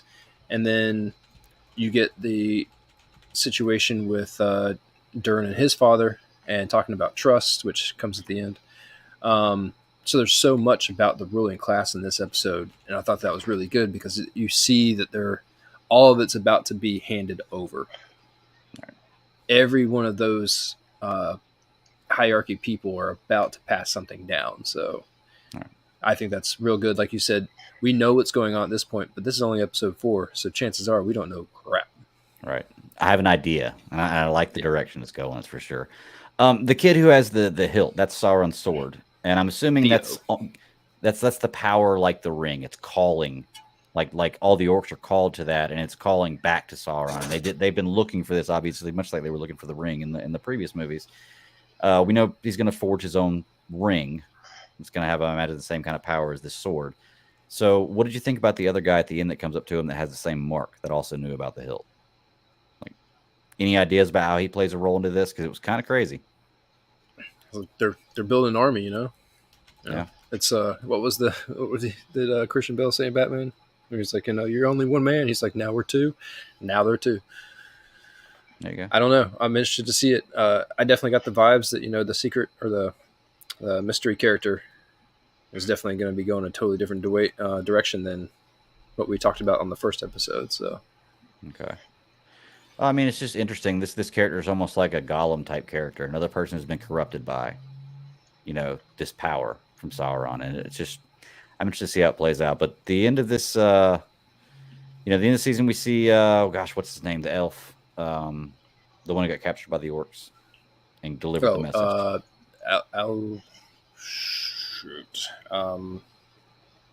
Arondir, however you say it. Right. But he basically delivers the message. They let him go so he can deliver the message of, it's pretty much war. It's give us this land or we'll take it. Yep. Type deal. So you're almost declaring war at this point. So I was like, yeah. That's what you want to hear the Panthers say. It's my house. Get out. Yeah. Panthers don't say that. Yeah. Panthers, especially these Panthers. Yeah. They're more likely to say, welcome, make yourself at home, kick your feet. Yeah. Yeah. Please, pet the cat. Yeah, pet our virtual reality panther. Well, is there anything else about this episode y'all want to bring up? CK, anything you want to talk about with it? I mean, specific scenes or anything stuck out to you? No, man. I think I've been thoroughly impressed by the production, by the storylines that they've created with this, everything, man. It's been quite appreciative to have something that I've wanted to wait up until 12 o'clock at night on Thursday nights to watch, like, even though I have to be at work at 8. Like, it's that type of show for me. And I only watched the first episode of House of the Dragon, but I just know the type of show it is, and I'm sure it's going to be good. But I've just right now my mind is so heavily on I guess Rings of Power that I just don't really have the mindset to put much effort anywhere else. So it's that good of a show that I've just been like, this is it. This is what I'm focusing on throughout the year. Yeah, I'm kind of upset that I can't go watch another episode like after I get done. I know. To be honest with you, I'm like really pissed off about that. I did want to say I think the actors they got to play young Galadriel and Elrond when I first looked at them, I was like, okay, this may work. But now that I've seen a few episodes with them, I've seen that I'm digging it. I think they did a great job, great casting on those two parts right there for sure. Yeah. Anything else you want to say, Sarah, Ross, Cody, Tony? That one scene where Arondir caught that arrow when he was protecting Theo and turned around and like launched it straight back was really good. I thought, I don't know, I just looked up at the right moment. I'm like, he just like catches it, turns it around, shoots it again. But the music that went into that led to the other scene that we didn't talk about that I really liked real fast, and that was Disa singing in the mines. The way that everything was moving, I thought that was that whole scene with the music leading into that was really good. Yeah. So that's all I got. Have we learned yet why these orcs can't go in the sunlight? Because that wasn't an issue with other orcs. Not yet. Yeah, I thought y'all knew. I still haven't figured it out because I know it wasn't an issue with other orcs. So yeah, I did like that demon dog looking thing, the crazy dog looking thing with the titties that was just kind of there for some. By the way, was that an orc too? Was that an orc dog, or was that just like a monster dog? I think it was an orc dog. I'm not sure. I've definitely watched on accident the straight lead into the next episode, and that sucker shows up fierce. So yeah, I watched it too. It was very quick. It was only like 10 seconds. Yeah. Didn't reveal very much, but oh well. Anything else? Y'all want to move on to a little hot D? Oh yeah, do it. I just all right. So you guys can spoil all this for me. I don't mind. I've just been seeing a lot about uncle lovers. I don't know. Is that a thing? What's going on here? CK, but but it is one of those things where, like, if you've only seen the first episode, like everything that comes next just builds and builds and builds on top of each other. Yeah. So it's definitely easy to kind of get lost in it. But there's an incest moment. In this episode, but that also is on par with the storyline for the Targaryens. Yeah, Right. If you think of, was it Darius Targaryen? Like, is like in the remember, like the whole reason they've inbred that line. Yeah. Or at least that's what they implied in Game of Thrones. Not implied, stated in Game of Thrones. So, man, like, I guess it's like it stinks when people see it. Like, it's like one of those things that's like already bad enough to hear about it, but then you see it. Right. And then I saw this article on popped up on my feed today, and it was like how this episode will be like, I guess is like the sexual scenes in this episode are like searing into the, I don't know, discussion or something. But that there was a weird juxtaposition, or not weird. It was they were juxtaposing her with her servant, with her knight, the daughter with the knight, and the king with her friends, and they kept using it, flipping back and forth. Yeah. And I don't know exactly what they were trying to. I mean, clearly there was a reason they were trying to do that. I don't know what that was essentially trying to tease out about the story. It was happiness and not being happy. Like, it was literally one who lived miserably got their way and was really in the moment, whereas the other one who became queen and, you know, essentially was bearing the heirs was in a really bad place in her life. And it was showing that exact thing, how, you know, how fast the tables have turned. So, And were they trying to like kind of juxtapose to the daughter's story, like because he's trying to teach her about the dad, the king is trying to teach her about service to the realm, Yeah. like throughout everything. It's like this is bigger than you. This is bigger than you. This is not about you. It's not about what you want, who you want to marry, things like that. Do you think that they're trying to use like that? Like what you said, Sarah, her duty as like showing kind of like this service to the realm on one side versus personal Yes, absolutely. fulfillment on the other. And I'm really surprised that she's so unhappy, the queen. Like I didn't get that vibe that she was like just miserable until this episode. She was a pawn. She was. Right. I mean, she was Thanks, an absolute Dad. pawn. Yeah. All She right. was It now- Allison, unfortunately seems like all women were at this point in time. Yeah. And they make Yeah. it very clear, especially in this episode, that they even bring that exact point to it. You know, if I was a man, this would be it, but you're not. You're a woman, and this is the way it is. And I was like, wow, Yeah. That's why sometimes that was a different watching time things right like there. this- that's why sometimes watching things like this, especially for me, I'm just like, because I just have that independent streak where I'm like, it ain't no in hell. Yeah. It would not have worked too well for me. I find that like one of the themes of this episode, and it's also compare and contrast with the relationship between King Viserys and his brother Daemon. Because if you notice, Daemon is the one coming to Rhaenyra and say, look, you're going to have to marry. That's what everyone's going to do. But who you marry and who you procreate with and who you get your jobs off with and who you have sex with, that's an entirely different thing. And you're a Targaryen, girl. So you have a power that literally no one else will ever be able to have. Do your duty, but also do whatever the hell you want because you're a Targaryen. And the fact that they do flash back and forth between Rhaenyra and Alicent, it does juxtapose the two different roles of these women. Alicent was pretty much, used as a political pawn to get with the king. She never really wanted to do it, but her father pretty much pressured her into it. And then in a couple of years, she has, I don't know if this is obvious in the show, but she has 3 babies. And the newest one, you hear it crying on the show, that's the newborn daughter to the king. So she's popping out babies and stuck inside and attending to his wounds and stuff like that.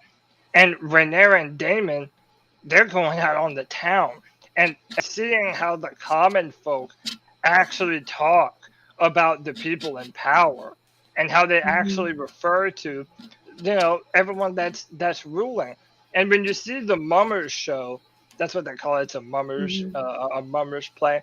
It's actually kind of historically accurate because way back then they wouldn't let women act in those plays. So you notice it was only men. But they make the point to say that, they're used to men owning and being the rulers over everyone and everything. So Daemon says the people view this a lot differently than you, and Rhaenyra says, I don't care what they think, and then turns around and walks away. So it's like Alicent and Rhaenyra are having to come to terms with the truth of the world that they live in vastly different ways. And the last thing I'll say, I know I'm long-winded here, but one of the reasons why they're probably talking about it like that, Tony, is because it was sex from the point of view of a woman. Rhaenyra was in control the entire time. I mean, she really was. She was the one looking at the sex. She was enticed by Daemon. She wanted to make love to him. The only reason they didn't is because he wasn't able to perform. But now she goes back to the castle. She's all hot and bothered. And look who there. There's Sir Kristen Cole. Let me get that Dorn horn. Yeah, looking That's like what a she did. snack. I think that little girl, I think she's had her eye on him from the get-go anyway. Oh, so. for a long time. And another thing Yes. is like Rhaenyra doesn't even realize in her naivete that she's putting his life in danger. If anyone found out that he had done that, they would have his head on a spike. Well, that's why they did it in secret. Right. I mean, you can tell anytime you have to go somewhere and do it in secret, of course it's going to be like that. But you actually answered one of my questions right there because I was wondering, they didn't actually have sex. I mean, they were going to, but they never ended up having sex. Why would Damon not tell his brother that? He never once says that. He never denies it. Power. He just asked for her hand in marriage. And I'm like, why would you not deny it? Or, I mean, why would you not say no, it didn't happen? I mean, granted, you're guilty, dude. For, I think he was trying to play it so that maybe he was hoping that he would say yes, and you can marry him. We're going to keep this since I can't since shop she's already her been anymore. deflowered, I guess is what he said. Yeah, is that and you won't mind. I think that's why he probably did that. Okay, that makes sense. And my other question was the bottle at the end. What was that? So that's essentially like an abortion tea. Okay. Yeah, that's what plan I thought, B. but I wasn't sure. Mm-hmm. So. That's plan B. It's the Westeros plan B pill. But another interesting thing, though, is that Rhaenyra is in a lose-lose situation right there, right? Because you say, well, she had sex with Sir Criston Cole, so maybe she should be safe and take the moon tea. But at the same time, she is saying that she didn't have sex with Daemon. So if she didn't have sex with Daemon, why would she need to take the moon tea? Because she did have sex. Right, but they don't. But, that's what I'm saying. I don't think they believe her, right? As far as they understand it, Daemon never denied it. And who's really going to know? She could just pour it down the drain. She'd say, I poured it down the drain. Yeah. You know what I mean? He leaves it. She doesn't have to go and take it to her dad and like throw it in his face. I mean, she just has to, call out being princess for like 3 days, and I guess things might work out better for her. I felt like there was a lot of it's interesting to me that the show's point that this whole episode was so devoted to like this girl bucking the tradition of the patriarch. Like, I mean, she was like, I mean, that's like the whole point of the entire episode is that she goes and she does the shopping for a husband. Which, by the way, that kid who kills that dude, that little kid. Yeah, the black is that somebody significant? That name? Yeah. So what's actually really kind of inside baseball for Westeros or for like fans of the world is the Blackwoods and the Brackens are like the Hatfields and the McCoys in real life, and those two families hate each other. Okay. It's the Brackens. That's the guy who gets stabbed, and the Blackwoods. The Blackwoods are going to play a big part in this later on down the road. Did that kid throw up afterwards? I don't think I think he stabs him, like he like not stabs him, like he impales him or whatever. I mean, he straight kills this dude, and then he's only like 12. And I think he barfs like after, like it's like, oh God, I did that. I can't believe I did that. And he throws up. But you know what I mean? Like the dad sends her on this tour where she's picking. She's like, he's empowered her in a way that is atypical. Right. And then she doesn't even go along with it. Right. She's like, no, like even that's not good enough. And then her whole thing is like, throughout this, she's saying this is she says it several times. If I was a guy, I could go and plow whatever I wanted, any field I wanted to plow. Mm-hmm. Yeah. But since I'm a woman, it's problematic. It just was like the whole episode was devoted to this. Is like this a woke, like the woke episode? Not woke. Well, David even said the same thing to Viserys. Yeah. Whatever the hell his name is. He's like, what? Why are you giving her shit, dude? We were already like, by her age, we'd already gone all over everything and everything. Yeah. So, Tony, it's not really a woke episode.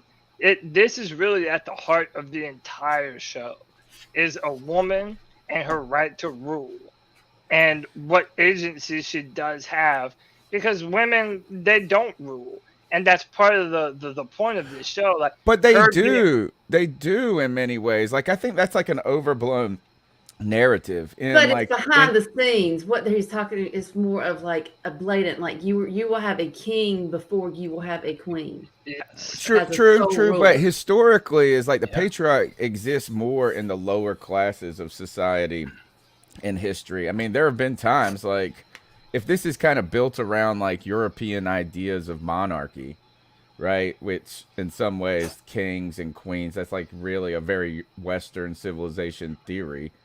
Is there were several very strong, powerful female rulers, like Elizabeth, Mary Queen of Scots, like these people. Yeah. So there are these instances at the very, very top where women have ruled, but not in like the butchers and the families below and stuff. So like Cersei, if you go back to Game of Thrones, I mean, they were, she was always had a son there, but like, I mean, there was a leadership role there. Daenerys Targaryen, she was a queen that ruled over stuff. Like, I was going to use the two of them as the example. I mean, because at the end of the day, Cersei fought tooth and nail to hold on to her queen status, even if it was queen regent or whatever the case may be.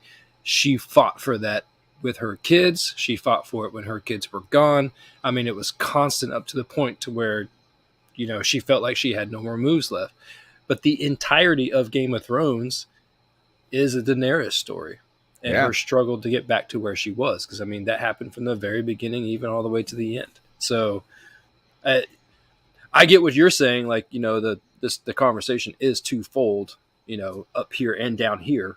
But what, the historical significance is kind of moot when you're talking about Game of Thrones. You could draw parallels, but Game of Thrones was largely based on two women really trying to, more than two, because you still had Hightower and the actual queen who married Joffrey. Like, you had all these different people who, and then the Queen of the North at the end, the girl that has the worst life ever.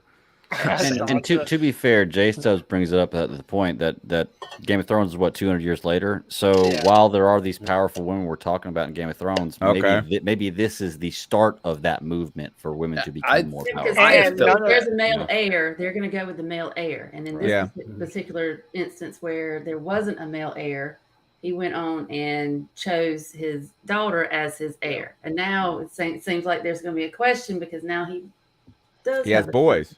Yeah, he's had boys now.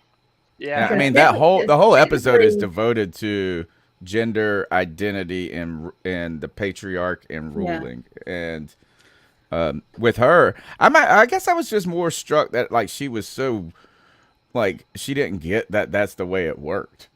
I was like, she was when you're young, man, the world is open to you until you realize how shut that it truly is. So true. Yeah. So I wanted to ask, and Cody and Ross, you could probably let me in on this information. I know that there's the one scene where he shows her the blade, where the description is written in the blade, and it's a story, and it's something about the Song of Ice and Fire. And I've got to get on my Game of Thrones watching. I actually think that I had one of my friends talk about all the books he wrote today, just because from how excited he is about this show, and he's a huge Lord of the Rings fan. And I think I'm going to start listening to some audiobooks. Not Lord of the Rings, Game of Thrones. I'm going to start listening to some Game of Thrones audiobooks. They're good. I think I'll catch up more on that quicker that way than I will trying just to binge all the show. I will still watch the show, but I'm interested to know more of this lore. Like I said, I think the reason why I'm not as interested in this as I am Lord of the Rings is because it's kind of the exact opposite for me. I know so much about Lord of the Rings. I'm into that universe, that realm. Yeah. But that Song of Fire and Ice, I know for people like you, when you saw that, it was probably like me when I saw Aragorn's sword. I was like, oh, there it is. Like, anybody not watching may not know as much about that, but for somebody who knows, that was a nice little Easter egg, right? Yeah, well, the Song of Ice and Fire is a prophecy. And by the way, the name of the entire Game of Thrones books are A Song of Ice and Fire. And the Targaryens, that's why dreaming is such a big deal for them, because they dream in prophecies. Their whole Targaryen family was saved because a woman dreamt of the doom of Valyria before it happened, and it saved their family. So the whole notion is that Aegon the Conqueror, part of the reason why he decided to conquer Westeros was because he knew of a great terror that would eventually befall Westeros, and it made it necessary to unite all of Westeros under one king, so that they may all be together to fight the White Walkers and everything that's going to be coming in the future. So it's 100% based on a Targaryen must sit the Iron Throne for the safety and the betterment of the realm. And that's why Viserys tries to impart on Rhaenyra, hey, there is something important to be done here. You have a duty to do, and there is something bigger than you at hand. And to what CK was saying earlier at the start, like when it comes to incest, part of the reason it's theorized why Targaryens do this is because part of what enables them to bind to their dragons is literally in their blood. So when a Targaryen does incest, it's not necessarily the same thing as when a normal person does incest. They're trying to keep that ability to control dragons because in this world, if you have dragons, you have nuclear bombs. Like no one's fucking with you if you have a dragon. You are the pinnacle of power. So that's why Daemon in the show is like, let me marry her. I'll take another wife like Targaryens have done before. I'll love her, and we will unite the House of the Dragon. And you know, Viserys isn't having any of it, but you know, that's what the whole incest thing comes from. It's all about the power. Yeah, and keeping how the it- bloodline and the Yeah. dragon, because they're somehow connected to these dragons, and they put Yes. the dragon egg in the crib. I was Yep. surprised at how many other people have Targaryen blood in them. So it's like, Right. you know, they're like, So- hey, marry this guy, the whatever from the Sea Islands or Valerian whatever. blood, yeah. He's got, you know, they're 'cause which is again Damon's going out there back spreading to seed like the wind. yeah, which is kind of going back to like this idea of Western concepts of monarchy, where they're desperately searching for somebody through the genealogical records that's related to them, so they can put them in power. The one last thing I wanted to mention about the song of Ice and Fire, whatever. Like that's the whole Winter is Coming story, right? Like that's what that's all about. Is like there's going to be a time. It's almost like a biblical, like where they're prophesied. Remember where Aaron in the Bible prophesies this for the Joseph? I think it was Joseph for the Egyptian Pharaoh. He's like 7 years of famine and 7 years of plenty, and that's why the Jewish people got this like special place in Egypt. I wonder what because throughout the Game of Thrones, it's all about like this is a long winter, this is a long summer period, winter is coming, like this. So we got to prepare for this moment, Like that is not in existence yet, right? That's what the whole song Is it not? I thought that was like almost sort of like, you know, Sauron. Like their thing is almost cyclical. Things go bad, right? Isn't that the same thing with? I don't think they've gotten into the cycle yet. Really? Well, in House also of Dragons. understand that no, like things because they've have been mentioned so it's the long. longest summer. They mentioned that the summers are still long. They done that do in in the show. House of the Yeah. Dragon. Oh, okay. Yeah. So if the I look at it more along the lines of like a year, like how the Earth actually revolves around the sun. Right. You know how it's elliptical. So I mean, like that's how I kind of look at this whole thing. Is that, you know, as all these years happen, you know, if they're 100 or 200 years ahead of time or before the Game of Thrones story right now, then they're in the longest summer possible. And I don't know if another winter is going to come, because when you hear, not that it's not going to come, but I don't know like if it's going to be the longest one since, because when you hear Ed Stark talking about it, he's like, you know, you don't know long winters like, you know, like we did, or like whatever the case may be. I don't know how that comes into play. If they're talking yearly, if they're talking whatever the case may be, because it seemed like in Game of Thrones, the seasons actually changed accordingly, but it just decided on how long they would actually last. Yeah, and a lot of fans have tried to look into like the astronomy of the world, and oh, maybe it's in a binary star system or whatever. George has said that the answer is fantasy related. There is something at work in this world that is causing these weird periods of summer and winter that last long. Some last longer than others. There isn't like a set number of time for winter and summer, and It's got to be dragons, right? Well, You know, dragons are kind of seen as like when dragons are in the world, magic is back in the world because dragons' magic are very closely connected to one another.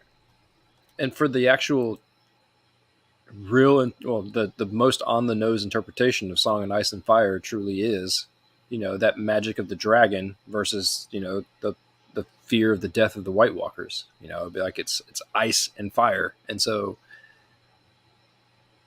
it has so many other meanings than that. But to be on the very nose of it, I mean, that's kind of like where right now the White Walkers aren't going to be a problem whatsoever because there's still magic in the world, like you're saying.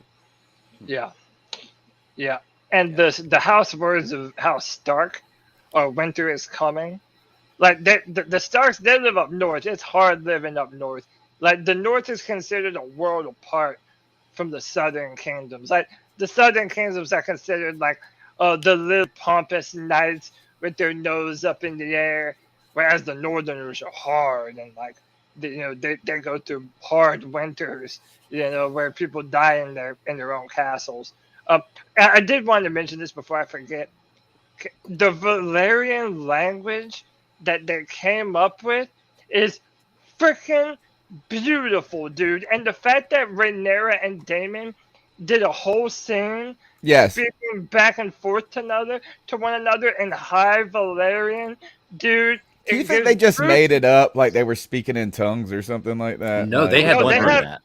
Yeah, they have learn writers. it. So it's going to be like Klingon, where you have like a real translation later on? Okay. Some dude created this whole entire language. Some person, I don't know. Right, like some screenwriter or somebody did that. It's like, hey, language specialist. If you look on the piece of paper that Daemon left Rhaenyra to show her the passageways, even the Valerian language means something, where individual symbols stand for entire words. So they're more like hieroglyphics. So it's a pictographic. Yeah. So when Viserys is heating up the knife at the very end, those symbols come out to say what about the Song of Ice and Fire. So I love the Valerian thing. That's so cool. I love the way it sounds. It's just incredible, man. And to circle back to your point, Greg, the sword or the dagger itself had really, the meaning was already described in like an earlier episode. Mm-hmm. And there is no, I can't say this like 100% true, but to me there is no actual significance to the actual dagger itself other than what it means with the Song of Ice and Fire being inscribed on it and what it means for the Targaryens to actually keep passing it down. Well, I do think it means that they've been entrusted with this prophecy. So like this magic dagger prophecy that reveals it like is like their symbolic holding of this responsibility. Right. Yeah, that definitely has like as a ruler, it's your responsibility to pass that information down, because I don't know who said or what lineage, how far back it was that story actually got told and got passed down, but we definitely know it was from two kings. So I think he said it was from his grandfather, right? Oh, well, he got it from his grandfather because he didn't become king from his father. Right, because his father was the one who died. Yeah, his father was the one who died. And the next episode, you're really going to learn more about the Valerians, which is the Black family. They share history with old Valyria. So their family also. So the Targaryens were dragon lords. The Valerians came from Valyria, but they never rode dragons. So they were like common people amongst the Valyrians. Everything they've made, they've earned pretty much. Is that the one that he has betrothed Rhaenyra to his son? Don't they have a dragon? Yeah. So at the end of episode 3, when Daemon is fighting on the Stepstones, doing the suicide mission, and that dragon comes in and saves him, the guy riding that dragon is who they're trying to engage Rhaenyra to. And she agrees to it, right? She says she'll do her duty. Yeah. And how about at the end, she says, I'll do my duty as queen, but you must do your duty as king. And this is the first time in a while throughout all these episodes that I feel Viserys has done something that was like commendable. He took his daughter's word to heart, and he understood that she was right. Of course, Otto Hightower would tell you all of this when his grandson is the one who's in line to be the heir to the Iron Throne. He's so you have to sketch. get him That out. guy's so sketch. Very. Well, to be honest with you, I know I'd said before that I thought that Damon was a bad guy, and Cody, you kind of asked me, you were like, "You really think he's a bad guy?" And I guess they were kind of portraying that, but even through this episode, even though I don't agree with the stuff he did, that image kind of switched around. Maybe he's not a bad guy. Maybe he's just trying to continue a stronger realm. But I do see now I see Otto as a guy who could be a bad guy, even though I kind of looked at him as a bad guy anyway. I knew there was always something with him. There's they complicated his character in this episode. Who's The uncle, right? Oh, because in the last couple episodes, you think of him as a guy who's gotten greedy or like wants to. First, he doesn't like to sleep with his ugly wife, whoever she is. She better be the ugliest woman on the planet. Where is she? Right? Yeah, have you even seen her? No, she's not. I've seen a bit. They're gonna show her next episode. It's funny because she has the same name as my mom. My mom's name is Rhea, and her name in the show is Rhea. So me and my mom laugh about that. I wonder if he's gay. Damon. He seems to be a person who only gets off on struggle. So right, because like whenever they're at these parties, he's not doing anything but just kind of hanging out and watching, and then he hates his wife. Man, he's like so off put by her throughout, like in every mention of it. And they're like, "We'll send you back home to your wife." And he's like, "No, I'll behave. I'll behave."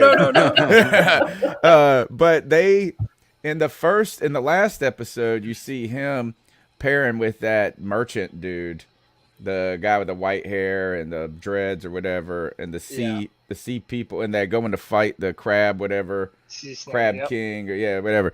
And so it kind of paints him as a guy who is trying to acquire power, but in that same episode too, he cedes the egg back over to the daughter. But in this one, when he comes back and he gives the crown to his brother and kneels, and like there is an element here where they're kind of developing him as a more complicated character than just a greedy, power hungry dude. And even him taking the daughter out into the city seems like a move to like try to educate her at first, and then it got weird in the back end of it. So it does seem like he's not just and I didn't mean, no pun intended. Stubbs just said it, and that's been my point of view, that if you think of Damon like Loki in the MCU, he's very much out to fuck with his brother. Mm-hmm. Like that's his thing. Like that's what he's running into every step of the way. Sarah, your favorite moment when Damon went full Damon, he did it because of why? Because his brother was going to show up. And it's literally like, no, you're not going to take my thunder. This is all about me. And why did he show back up to the Red Keep? I mean, really, it felt like he may have gotten bored because at the end of the day, it was all a bunch of battles and they named him a king that doesn't exist. And so what did he want to do? Come back and screw with the actual king. Because if he's not going to actually get the title, all his only fun in life seems to be screwing with his brother. Yeah. This is the second time that he agreed to something that he probably didn't do. Even in the first episode when he was charged with, calling the dead son an heir for the day. If you notice in that show, it never shows Damon say that. You only hear Otto Hightower say that his sources confirmed it. So but Damon doesn't say that he didn't say it. So it really does give you the sense that Damon likes to push things buttons, and that he is always trying to fight for not only his approval, but to show him that he can do things on his own and that he's not just beholden to Viserys. It seems like he's playing a long game. Like he's got a plan, but it's a slow burn. And while he's getting there, he's just going to enjoy watching his brother suffer. So I didn't think about that. Thor and Loki comparison is a really good one. His only thing he really wants to do is fight with his brother. I just thought about this. If you're gonna read audiobooks, I would almost recommend that you read Fire and Blood. What this is based on, because if you're Okay. wanting to get the lore of like the Targaryens and like what they've been through up until this, and it's even going to add a lot of context on their grandfather, the old king you see at the start of the first episode, because that guy was the longest ruling Targaryen king in the history of the Targaryens, and he was like one of the most famous kings ever and how he ruled. And the fact that all this chaos is about to precede that is like really kind of a nice thing that they play with. And if you're okay knowing where the rest of this show is gonna go, for the seasons going forward, because I do know I've read it a bunch of times. Dude, this show I've already predicted. I think this is going to be way bigger than Game of Thrones. I mean, even when it went up against Sunday Night Football, the ratings for episode 4 were up like 2% over what they were last Sunday when there was no football. That's crazy. So it's a phenomenon, man. People are loving it. I'm loving it. Well, you better hope that HBO better hope it is, because they've been, they're kind of catching or running out of their tailwinds right now. That's what I was thinking of when I got the Walmart and the Paramount Plus. Is like my kid was just asking me, "Can we watch this movie? Do we have Paramount Plus?" This was last week, and I was like, "No," and no, we're not getting it.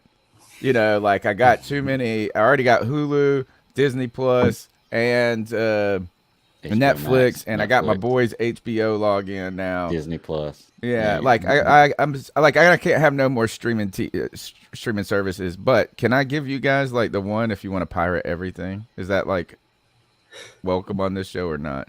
Why not? I mean, there's dad, tens and tens of people listening. So, dude, my dad is the one who. My dad does not pay for anything. I showed him a long time ago, like this one website you could get free crap on, and he like went, and now he's the master of getting free shit. That's awesome. It's called Flickster. Flickster.to. And my dad, this is build a Plex library.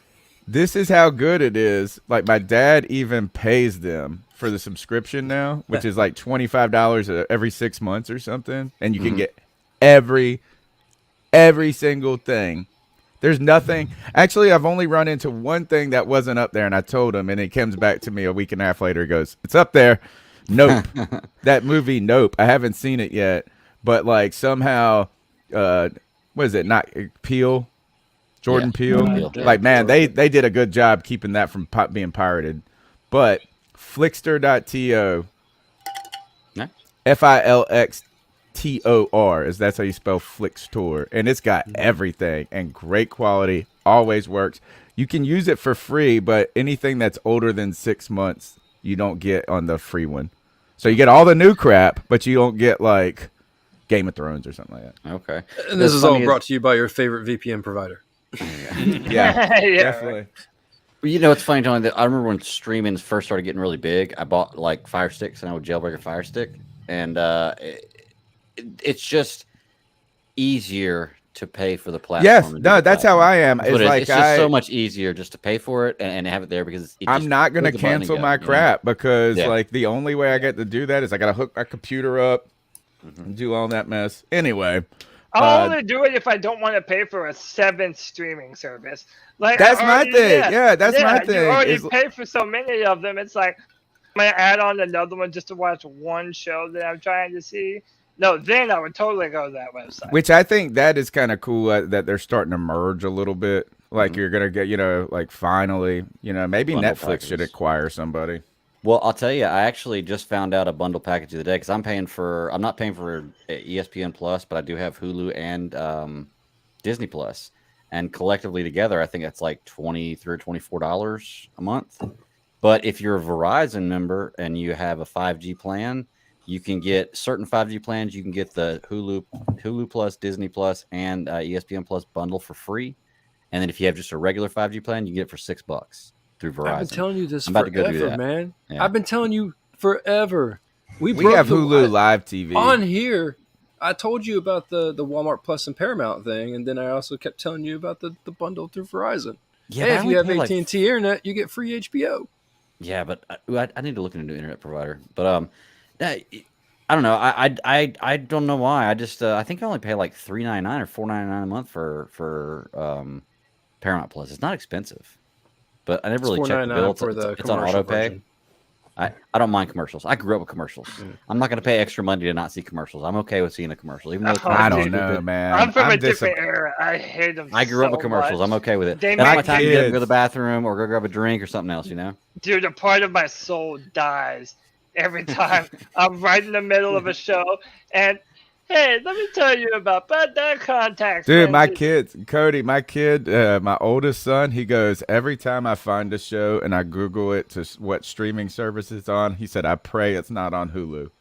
Yeah, Like no, he I'm literally prays. He says they have the longest commercials, and there's Yeah. They do. and which it does stink because we have the Hulu no ad one, I think, or I think we do. We got Hulu TV, which is so freaking expensive.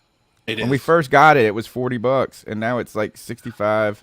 Yeah, they that's how they get you. Isn't that how they all get you though? Yeah. Like Mm-hmm. they Yeah. start you out small, like they want to get you hooked to it. But I mean, at this point in time, like it's just getting to be ridiculous. All the different services.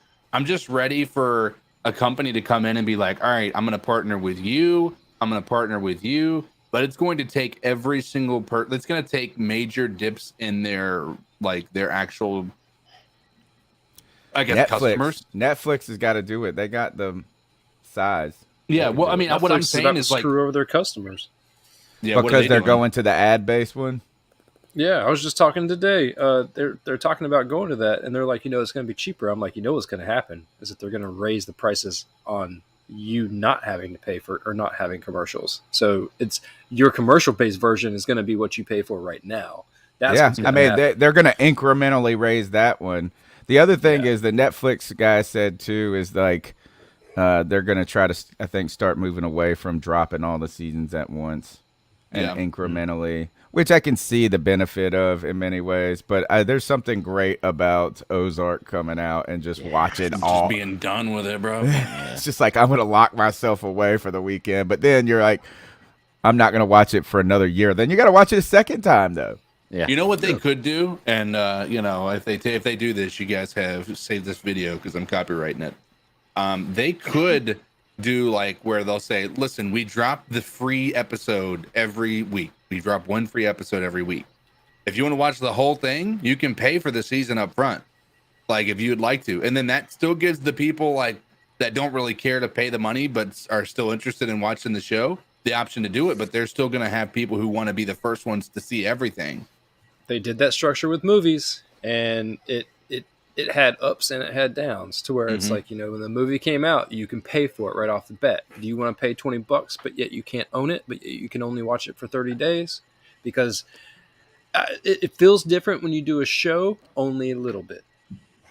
So can I tell you this? is the water coolers. That's what I was going to say. Yeah, Yes. talk I don't about want some guy spoiling it for me when I'm watching episode by episode and he watched the whole season. So, but that is one of the reasons why, you said you don't mind the commercials. I don't mind not being able to binge watch something. Because I'm not going to lie. Like, yes, do I wish I could watch all the House of the Dragon? Yeah. But, dude, like, I like looking forward to this Sunday night. Like, I love that it's an I agree. event. Like, There is something good to it too. Like at the same time, like and I think there's something that benefits with production, right? Is like the timeline for production can be like you can be working on the show while you're releasing them, Right. well, but from a media instead of having to perspective- do the whole damn show and then drop it. I don't know if it helps Not or with those hurts. effects, man. Not with those effects. But also, if you watch the entire season right now, okay, you'd be hyped on it for 2 or 3 days. Maybe you'd be tweeting about it, but then it would drop off. Now, if you're HBO, they're going to be talking about House of the Dragon for the next, 5-6 weeks. Yep. And it's going to continue to build that way. Whereas when Cobra Kai comes out, I haven't finished it all, but like I'm sure some of you have probably watched all the episodes. So you're excited about what happened. You're ready for it. You're talking about it. But the amount of time that you're going to be excited about Cobra Kai pales in comparison to the amount of time you're going to be excited about House of the Dragon. I agree. You're not wrong, but to caveat, I mean, look, Okay. everything is different because I'm a firm believer that, and everyone fights me on this, but I'm a firm believer that people would enjoy shows like She-Hulk better if they just could watch the whole thing. Yeah. Because all of it that blends together, like this week's episode, I'm not going to get too far into it right now, but this week's episode piggyback off of a couple of episodes prior that people didn't like. And it's been all over, like the scene all over the internet as far as like what it meant and how it changes. And I was like, that's exactly what my mindset was. And it changes because when you don't have that information, people don't like it as much. That goes into the storytelling, that goes into the episode breakup choices, that goes into all of that kind of stuff.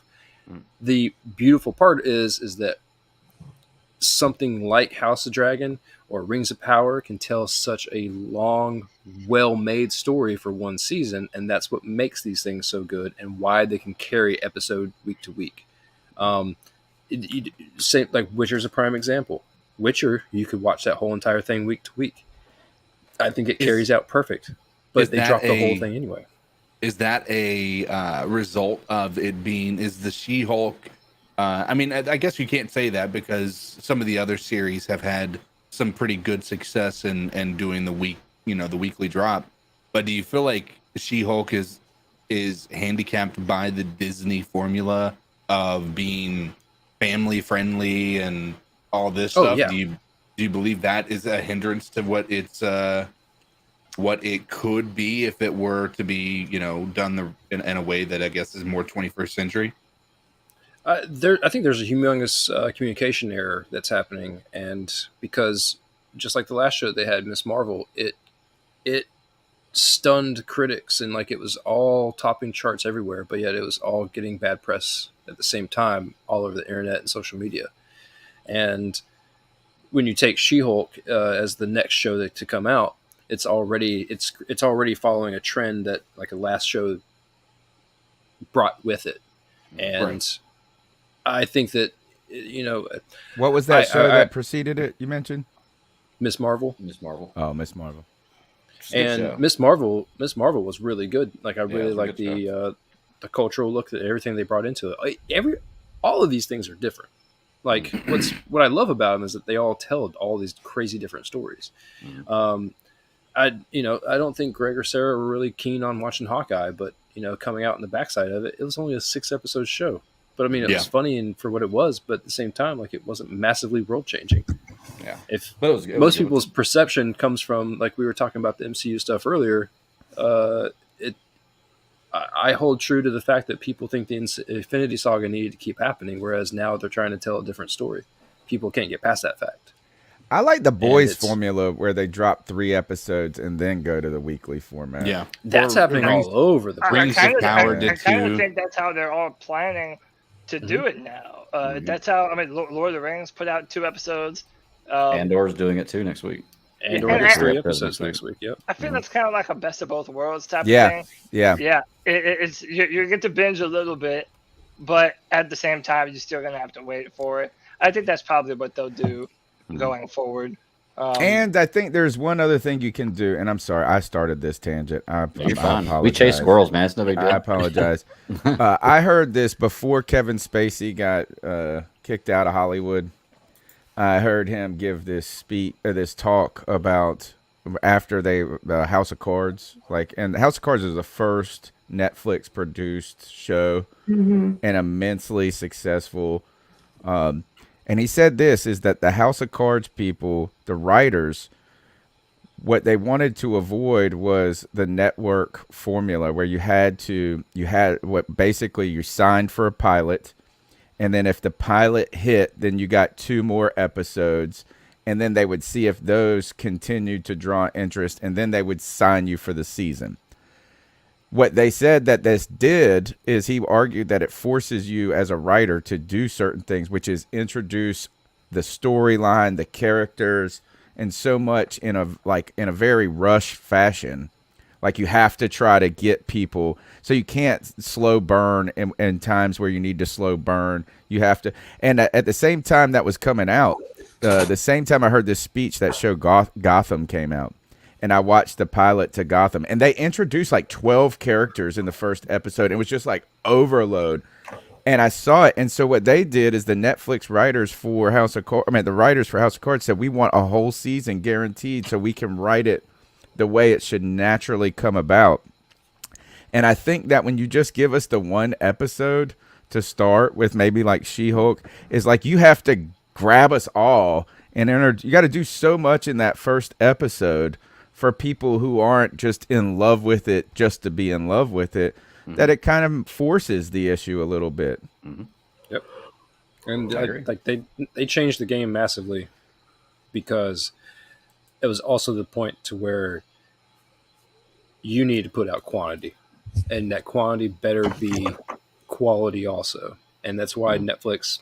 That's why we continue to say the term on this show. When a show gets Netflixed, it came out, had one full season, and that one full season was good, but right off the bat, it didn't put out numbers. So bye. And it sucks. It sucks because instead of just being devoted to 1 or 2 or 3 episodes, you get devoted to a whole episode or a season, and you're like, well, there goes 7 hours. Yeah. Yep. Jupiter's ending. The irony of that is Netflix also does that, but then they save shows that networks have done that too. Yeah. Yep. Yep. Well, they haven't done that as much lately. Like Netflix used to be the place you would go to try to get them to save your favorite show, but they have not done, like, they have been the Cobra Kai is a save.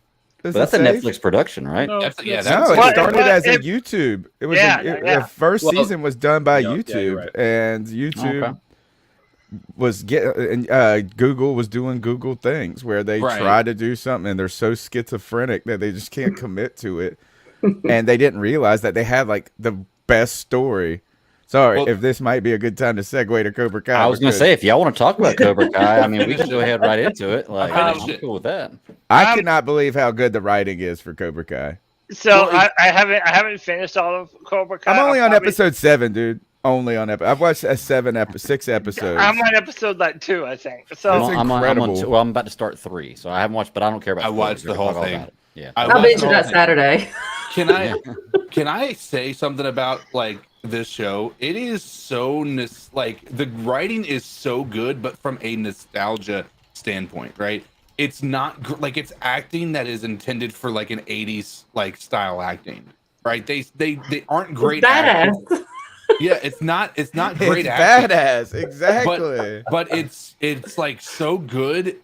It's so bad almost that it's good. Like it just reminds you of a simpler time, and I'm so for it, man. This is I didn't give it the light of day until maybe last year.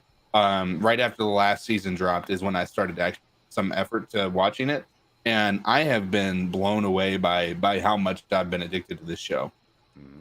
It's incredible. As soon as you start it, you can't stop it type deal. Right. Like, I'm going to play this, and I'm not planning on sitting here all day, but I'm going to be sitting here all day.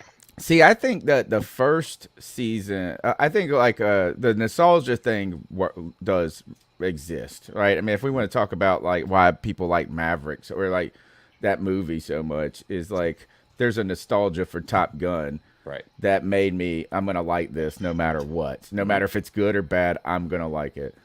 That's the case here because you got all these. Can you think of a show that's ever done this, that's been able to pull all of the actors from the original movie? I mean, it's incredible. They didn't just get a couple. They have gotten every single one. But this is where the show's gotten crazy good this season, I think, is they have continued to do something I think is hard, which is to take the children of characters and make them interesting. Mm-hmm.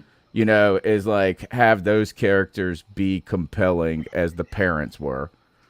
I think that the Cobra Kai kids are cool. Like, I mean, I like all of them and in some sort of way.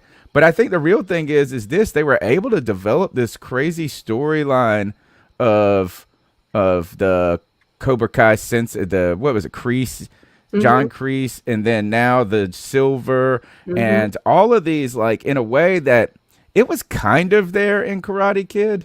You know what I'm saying? Like, you kind of had these people as like, hey, they're war buddies in Karate Kid 3, right? The war buddy with John, the Silver guy. And then you got the uncle and the jet. But, like, there wasn't really a ton of depth to those storylines in those movies. They just and they have been able to really develop them in a way. I don't know. That's why I say the writing's really good in this. Is the storylines have become almost sophisticated in a way. It's an interesting, the nostalgia point. Brooke, I just want to say this real quick. The nostalgia point is kind of funny because you're right. That is where it hits like 80s kids like us, in the gut. But it's a risky play because I think they tried to do this with Mighty Ducks, right? Not quite so successful. Mighty Ducks is super nostalgic for me, man. I could go back and watch those movies right now and still love them. But the show didn't hit nearly as well as Cobra Kai did for me, Well, that's, very much to his point is that they found the way, they essentially saved a dying plant. And, I mean, that sucker is a full-blown forest right now. The way they're able to turn this into what they've turned it into is amazing. Sarah and I were talking about it last week. Like, at what point do you reach fatigue with the story and the plot lines? And for me, this season started to do it a little bit because of the choices that they made. And I'm going to probably be on my own on this one because I didn't think, they really try to tear down Daniel LaRusso, and they made it successful on screen, but at the same time, I thought that he reached a point to where he was a little too whiny, a little too bitchy. And I didn't see, I could see reaching that point as a person. I could see feeling like you've tried to do everything in the good and the right as much as possible, and then never succeeding because someone who's doing the villain of the story is being more villainous than you could ever be. I just didn't like what they were doing with it. They've already done it with Daniel LaRusso. They did it with him and Johnny when they were having their little back and forth on who was going to be the better sensei of the actual valley. I didn't like seeing it again. Mm-hmm. To the point, I do like seeing the kids, but I also don't know how many times you can have the kids fight before the cops really start picking up on this crap, And, last week we hadn't seen, I think I'd seen two, same episode I'd seen this week. And Ross, you'd seen a little bit. Sarah, you hadn't seen any yet. And I had mentioned going into the 5th season, it reminds me of Arrow. Great first 4 seasons, but you start to wonder how long can do this. And Arrow started to tail off after season 5. I believe it picked back up towards the end, but it did have a point where it tailed off. And it's like, okay, I can only hear these stories so much. Same thing with Flash. How fast can Barry get type thing, you're right. They've got to figure out. And I think this season they bring it out of, I almost said Angel Grove. I almost they bring it out of the original element that they're into, and they kind of go into a bigger world with this one, which I guess is kind of a way to maybe be able to tell more stories, Yeah. You bring in foreign senseis and all this other mess, and so it's interesting, but. So I don't really have too much to add yet to the Cobra Kai conversation. And again, I'll catch up. Maybe next Friday I'll be able to jump in if you guys do it again. I'm probably going to jump off here soon, but while I've got all 4 of the C3 guys here, me included, so I put our info out on Twitter, and dude, my mentions are in shambles, bro. It is viral. Everyone's sharing it. I put out a big long. You've got 46 quote retweets on your original tweet. Yeah, I'm retweeting everything. It's crazy. Yeah. Right now, I got 47 quote tweets, 25 retweets, and 89 likes, 27 likes, 25. It's going viral. I'm hoping that actually Panther reporters or whatever pick up on this because people are talking about it. But anyway, sorry to derail the conversation. That's just me. No, you're good, man. You're good. No. I appreciate retweeting all of them right now. So no, I appreciate you guys for letting me come and hang out and talk with y'all. I'll be back next Friday to talk House of the Dragon with everybody. Tony, you're going to be here next Friday. You're going to talk episode 5. Hope so. Kind of see my wife's out of town this weekend, so I get to do whatever I want. Free time. There you go. Free time you don't have to pay back. Yeah. I did. All right, Cody. Peace, boys. Later. Appreciate it, bud. Bye, Cody. Bye, Sarah. I wanted to ask Ross about the point of tearing down Daniel LaRusso, right? Is like, wasn't he always a little cryy in the movies? Oh, totally. You know, so like he was a little cryy. And then the thing I think that's compelling to me is when you take a bad character and you show like good in them. And I think that like has been like the wild part of this whole the dichotomy of this whole show is that the guy that is who's the badass dad? Johnny. Yeah, Johnny is the asshole. He's the asshole, and then he becomes the lovable guy. And Daniel LaRusso is the wholesome dude, and he is. I think they even do it with the kids. I mean, I know they do it with the kids. It's like the son's the bully to the nice kid, and then the nice kid becomes the bully again. Like, and so I feel like that's. I don't know if, but they do break Daniel, physically beat him down. I'm in the episode. I just finished the episode where he got like his ass whooped. Like, yeah, you're right. Like he has been like his whole character has always been get beaten down to come back. He's always been a comeback superstar. And when they started this show, the whole premise was he was on top. Johnny was on bottom. Something had to happen to make that change, right? And so we were led to believe that Johnny was going to be the next best thing. It was a redemption story from his point of view. It worked out pretty well, and they keep raising the stakes with bringing in the different characters. The introduction of who's your favorite character? I really like Chosen in this just because he was so far off the beaten path. And he was when he got drunk, he was so funny. You know, I mean, he's calling the woman back over in Japan. I mean, like so much stuff is happening with him. He's my favorite as the last two. Yeah, I mean, right? Yeah. And Karate Kid 2 was so good. It's like one of the best sequels in the history of sequels. It's got to be a top 5 sequel. It's up there. Yeah. It's funny because when you say that, and all I can think about a great sequels is I think about like Ninja Turtles 2, and I think about whoa. Ninja Turtles 2 is a great sequel. Yes, the third one sucked, but Turtles 2 is a great movie. I like first, and the reason I'm like pausing on this is because like now that they introduce this way of the fist people or whatever, they bring over the people from Japan. Yeah, like, apparently that's the sensei or the style that they were the Korean people, right? Yeah, and are they gonna be like? Are we gonna like somehow merge this into like the Foot or something? Be cool. Hey, I think the Foot had some awesome. Ooh, could you do that? Could you do a Ninja Turtle series not about the Ninja Turtles though? You mean like a good versus evil, to where there's still like a whole entire martial arts clan? Yeah, is the pre. I mean, because that's what this kind of. I mean, this is like my kid goes this. My son has not watched Cobra Kai, and he was. I was trying to watch a couple episodes before I came on tonight, and he goes, "So Cobra Kai's the bad guys?" I was like, "Well, yeah. I mean, kind of like the studio, you know." And I don't know how familiar he is with Karate Kid movies. I think he's seen them. He's like probably forced them on.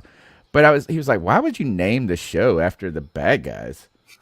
And I was like, "Well, you can't name it the Karate Kid." Like I was thinking about this. I thought it was kind of a good point. Is like Cobra Kai is like the universe. Yeah, right. The IP, or I guess that's the term. Well, it was initially, with Johnny bringing it back. Yeah, trying to bring it back to prominence. Well, more of a positive instead of a negative, because he had such a negative experience with it. So he's trying to bring it back to where he feels like, okay, well, it's still going to be an 80s badass type deal, but, just try to bring it back into a positive light. Well, I think the start of it was less of that intention and more of redeeming himself more. Yes. And along the way, like it was always intended to be the same old Cobra Kai. Like we're not like, and I don't think Cobra Kai really ever saw themselves as bad. right? I think they've always felt like they were doing, like they were good. badass. Yeah, they were badass. Yeah, and like that was never that kind of thing. like, I don't, strong fighters and so I think he was just trying to reinstate the Cobra Kai to the former glory because, you know, when you see what his life had become, like everything had just fallen apart. So I was so, like, I love the dynamic. I think the character building on that show is one of the better ones that I've seen because you do see the progression. It's to almost an annoyance though.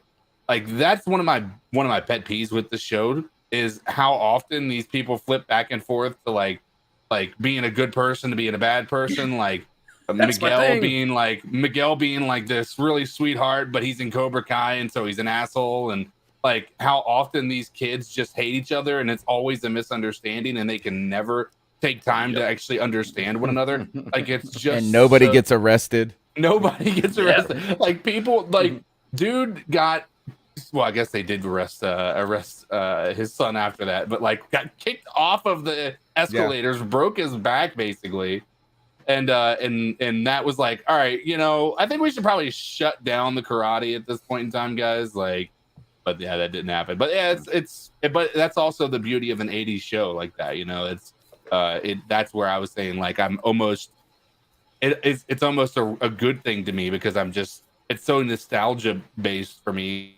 Like there's always, if you watch the show Saturday morning cartoons, everybody like it's just show like these storylines that get repeated, but you know, maybe a different character goes through the hardship this week or somebody else. So I've been pretty ecstatic with what they've been able to put Daniel out. Gonna lose it all? Like, is he gonna lose his dealerships and everything? No. Okay. Are you talking about how far into it are you? I'm at episode 7. I mean, I'm not saying then yes, he's gonna lose it all. Yes. I mean, he might. Yeah. But well, I thought, you know what, the edgiest part was when Kreese the Silver goes and burns down the dude's furniture store. Yeah. Like that was no joke, man. It's like when they introduced Mike Barnes and like they just ruined his life instantly. Yeah, like you're out of this show immediately.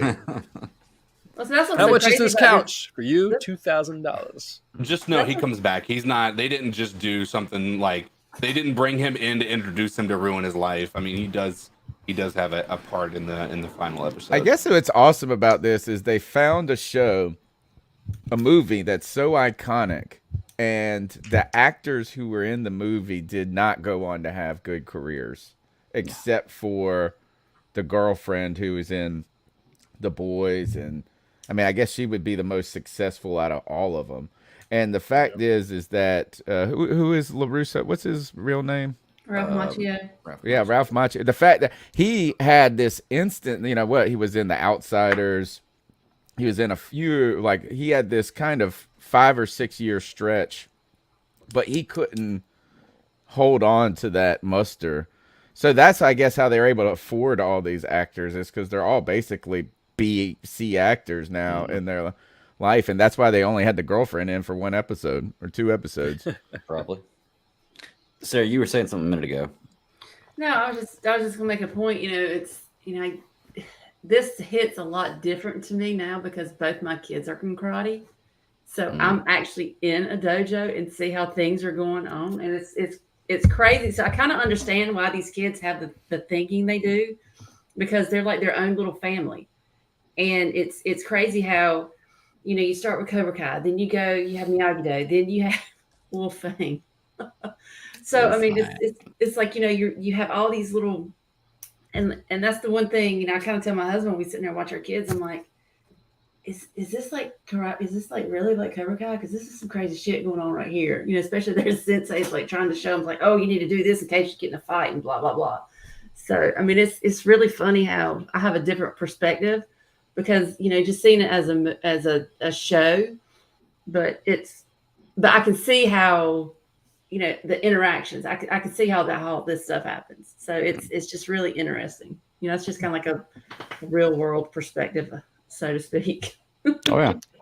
I got Sarah vibes on that scene in the bar where that woman started talking trash, and then out comes the daughter to whoop ass. I'm like, If that's not Sarah, then I don't know. Like she could be right there and be like, "Oh, you want to fight?" And the next thing you know, the kid comes out of nowhere, just a flurry of kicks and melee. Yeah, that would be Claire. Y'all want to chase a squirrel? See how my mind works? Uh-oh. So, Tony, earlier you were talking about the best sequels. And so my mind naturally, just in the back of us, the conversation was thinking about, okay, great sequels. Back to the Future 2. One of the best sequels ever. Okay. Just going through the list of all things in my mind. And that brought me to another thought that I wanted to ask on the panel tonight, just totally off topic. I had a friend, and this is a time travel question, so wrap your minds around this. I have a friend who messaged me the other day, and he said that he'd read a post somebody had online saying that time travel in Back to the Future is impossible because when you travel into different points in time, the Earth is at a different place. And he said his mind was kind of blown, and I was like, okay, I can listen to that argument. But my counter to it was traveling through time is not like traveling through space. If the Earth is destroyed in 50 years, but in 25 years, we travel 100 years in the future, you're still going 100 years in the future, just the Earth is not going to be there, right? But it's still 100 years in the future. So I don't understand how it doesn't work. His theory was that because the Earth is in a different position, orbiting the sun and rotating, it's in a different position. November 27th of 1989, it's going to be in a different position than in November 27th of 2012. So basically, you're not going to be in the exact same spot in the universe. Well, but we don't look at we're not doing GPS on the universe in those movies either. That's the thing. GPS is the kicker. Like it did, not GPS, but time travel is never about a watch. It's never about time. Like the fact that Back to the Future uses a clock in a DeLorean is just, if we're gonna get stupid about something really fake right now, let's get stupid. Let's do it. Let's get nuts. The real part of it is literally bending time and space to get from one point to the other, and so you have to know where you're going. Like it's you have to know how the map works. It's not about the watch. Okay. It's always been about that.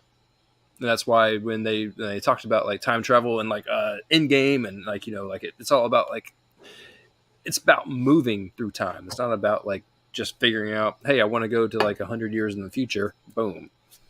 You got to figure out how you get there. And that is actually the physical motion of happening. What do they say? Because it's not linear, right? It's like you're trying to like fold time and exactly like in Interstellar, where they're talking about it. When you're folding it, you're making 2 points touch, and that's how the time travel actually works. It's not. You have to know where each point exists, not where the point in time that it exists. So you're taking an actual literal possibility of what we think time travel is, and we're trying to compare this to all the different rules that fantasy movies have given us. I read a lot of stupid science shit, and I'm here to tell you, like that's a prevailing theory. Yeah. What I love about this is that guy goes, I can't watch Back to the Future because this time travel theory is so implausible. That wasn't my friend. That was the article he was reading. But there would definitely not be a thunderstorm on whatever day. That hits this exact point at the exact same time. The exact time you need it to. Yeah. Best sequel, Terminator 2. That's a good one. Yeah, that's a really, really good one. I mean, Robert Patrick built a whole entire career off of that. Some people would argue Aliens, which I still think the first Alien is better. It's like a different direct. What James Cameron did the second one, also did the second Terminator. Well, I think he might have done both. He did both Terminators. Matrix 2 was a good sequel. I like all the Matrix movies. I know the third one got a little off the walls, but I like the second Matrix movie. This is a good theory, a good project right here to think about all the best sequels. It's tough, and then the other one, if you want to do that on another show, is or what sequels are better than the original. Ooh, yeah, that's like Die Hard 2, right? Yeah, I mean, there's not. Yeah, Die Hard 2 is not better than Die Hard 1, but Die Hard 2 is good. It is good. Yeah. All the Die Hards are good except for the last one. Last one wasn't bad. With Justin Long, it wasn't bad, but it wasn't great. Yeah, I don't think I saw that. Don't waste your time. It's not bad, but it's not worth going and looking up and and watching it now. I wouldn't say, unless you're really bored. But That was my squirrel. I just wanted to ask some time travel questions to people because it's always confusing. Yeah. It's fun to hear people's opinions on it. Stingray. If we're gonna bring it back to Cobra Kai real fast, Do it. why is it that Stingray is such a big character? How does this adult kid get in the mix of everything? And why does he think that he is so badass? It's funny that to have him in the episode. Well, I don't want to jump too far to the end. I don't want to spoil too much, but for him to be such a pawn, and throughout this whole entire series, he is essentially the token friend that just shows up when it's necessary. And for some reason, I like this character. I don't know why. Yeah, it's because you feel sorry for him. Yeah. Right? It's because like it's like a story of his own. Like he understands that like society views him as lame. Yeah. You know, and what the crazy part about it is he's from a wealthy family. It sounds like they're fridging the character, to be honest with you. If you're saying he only shows up whenever like it's needed for this or for that's pretty much fridging the character, isn't it? Like, well, like Silver used him to put Kreese in jail, and so it was at that point, where this season takes it a little bit differently, but it's just so funny how you can have all of the original characters, this whole new group of kids, and you just have a character like that pops in and means nothing, but to me, I guess he's like the comic relief of the moment when he shows up. Sorry, guys. Everything else about this has all been about this season, I guess, has really been the love triangles between the kids. I mean, like, it's like, let's call a spade, like at some point you just got to get over that and be done with it. I guess when you're a kid, it means a little bit more to you, but that's that teenage angst right there. It's like the CW, they're CWing it a little bit. That's that's the problem I had with the first 3 episodes. I'm like, oh my God, can we get past this? Please. Yeah. And I was trying not to spoil when you were texting me about it, and because we were standing there, we were at the concert thing, and you're sitting there texting me about like all these different things, and I'm like, just wait, just give it a chance. You gotta keep going. I know. It's like you just gotta trust the process. But I was just like, oh my God, what is going on right here? I remember they end up showing up in like a Capri Geese, like for their little what was that thing called? The Saikai Taikai? Is that what the name of the tournament was? Or that they were trying to get into? The international one? Mm-hmm. Yeah. And so like, we're gonna make you fight each other to figure out who's gonna be better. And then Johnny and Daniel just the whole entire time, like our karate is like a yin yang, like it's 2 different halves. We do 2 different things. Stressing that, yep. Yeah, I mean, Cobra Kai. It's like you said. I think the biggest part of this show is nostalgia, but it's also very well written. Like, and then they are going to have a season 6. That'll be the last season. They have announced that will be the last season. Then did I also see somewhere too that they're going to reboot the Karate Kid movie? Seems like I saw a date. Didn't they already do that? 24? That was in 2010, but they're looking to do this in June of 24. Wow, who would have thought the Karate Kid would get 2 reboots, movie-wise? That's crazy. It's getting up in there in Batman territory, right? Well, I'm just... It's nuts. There's not an enormous market for it. Like, they got it cornered. No. Karate Unless movies? they think they're going to create one, because, Cobra Kai does feel like that one little niche. But it's not for everybody. Until the next Jean-Claude Van Damme and Steven Seagal and like all these people come back to the screen, like we get more of that, which I don't know, number 1, if we need it, but number 2, like if that will ever happen. Something's got to take the slot of like the Karate Kids of the world. All that. Give me another Chris Farley and a Beverly Hills Ninja. And I'm good. Jesus Christ. Give me another 3 ninjas, and I'm good. That was good. That was going to be my original. I'm with you on that Beverly one. Hills Ninja. Yeah, 3 Ninjas was great. Rocky, Tum Tum, and God, I can't remember the third one's name. Yep, there you go. Believe me, guys, I got all the karate I can stand right now. I'm good. Oh, I bet you do. Was there anything else you want to bring up about Cobra Kai? No. No? I can talk about it all the time, but I'm trying not to spoil it a whole lot. So Yeah. Yeah. I say I don't care about the spoilers, but I know Tony's close to finishing it. He probably wants to. He's at that end point. He probably doesn't want a whole lot of it spoiled for him. you gotta enjoy it too, man. Are you watching it right now, Tony? No. So you looking down. I was like, is he watching it right now? It's that good. All right. Well, do y'all want to go to the next show? We only got 2 left. We got Lower Decks and we got She-Hulk. All right, I'm gonna dip out because those Yeah, are. I haven't done any under. I have no idea what those are other than She-Hulk. And I've distracted y'all long enough. You're good, man. Well, real quick, plug where they can find you at. Oh, cat_chronicles on Twitter. C3 Panthers podcast. Just Google it, YouTube it, wherever. It's everywhere. And right now, the thing that is that the news that Cody, or I guess it broke, or this theory, is if it's true, it's like the scariest scenario for Panther fans. So yeah, out there. So check us out. Post game show after the football game. See you guys later, man. I appreciate it. Nice hanging out with all y'all. That's Tiny. Nice talking. Show, guys. Hey, appreciate you as well, and you can find me at those same locations. Good deal. Well, all right, I appreciate it, man. I'll probably talk to you later. Yeah, for sure, guys. All right, see you, CK. Later, boys and girl. All right, and then there were 3. The Trinity. Which one you want to tackle first? She-Hulk or Lower Decks?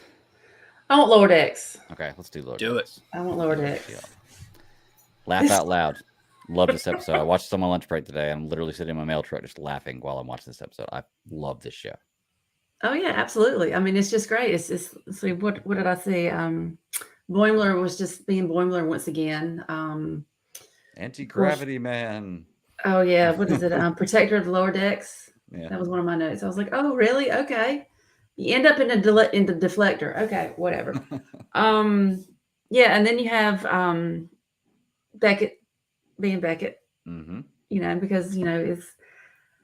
And then you get into the situation again. It's kind of like it was last episode because you got, what was it, Delta Shift? They were sitting there talking about like, oh my God, y'all suck. You're trying to, but then they get together and like, oh, everything's cool. We're all BFFs. Oh, this is great. And, Tindy being all sweet and like, oh, we have no friends.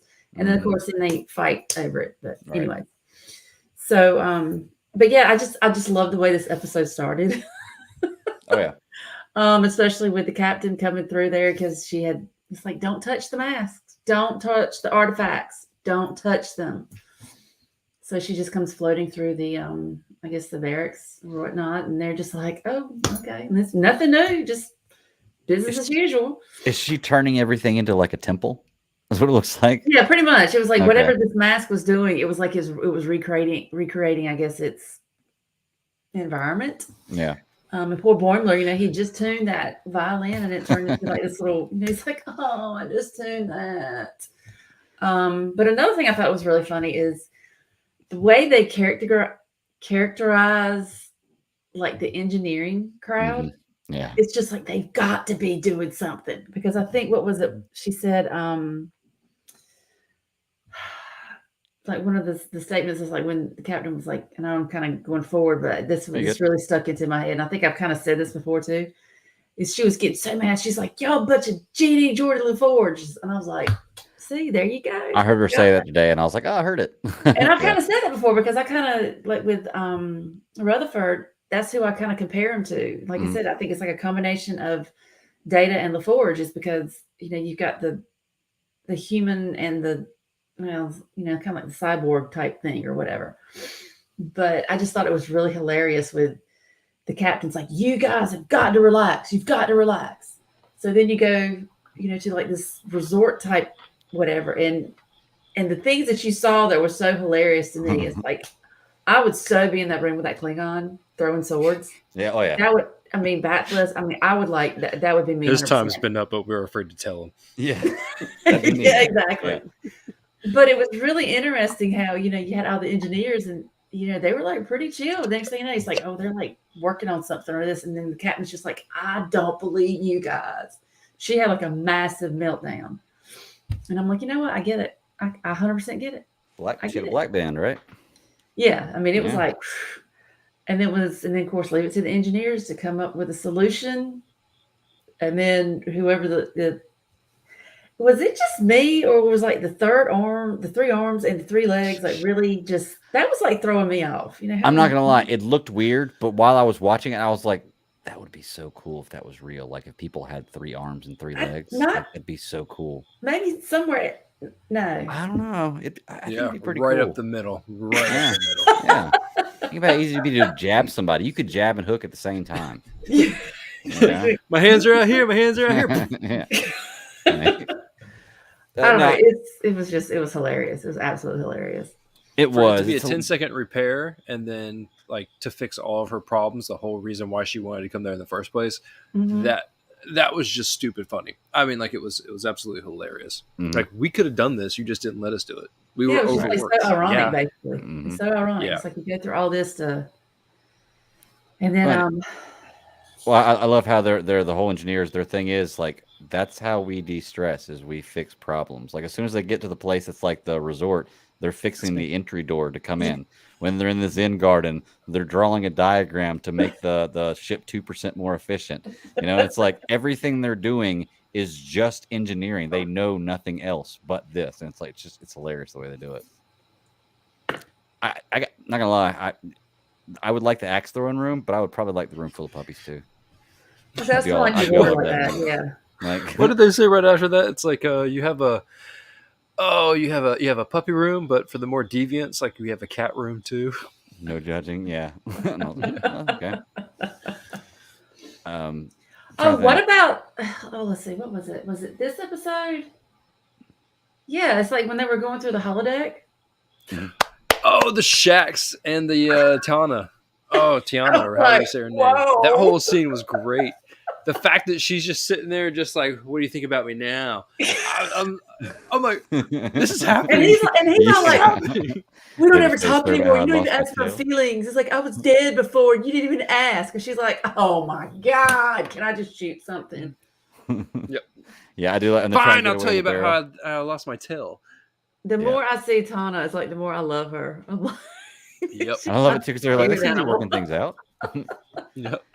Yeah, like I said, the little quips in these episodes are great. Just little quick 20, 25-minute episodes. Comedy's right on point. I cannot wait to see these live action characters. Oh, absolutely. Totally. Like, I want to see these live action characters. It's going to be really, really fun. But, I want to know how they're going to bring this intensity to the screen, because Beckett feels intense. Boimler feels intense.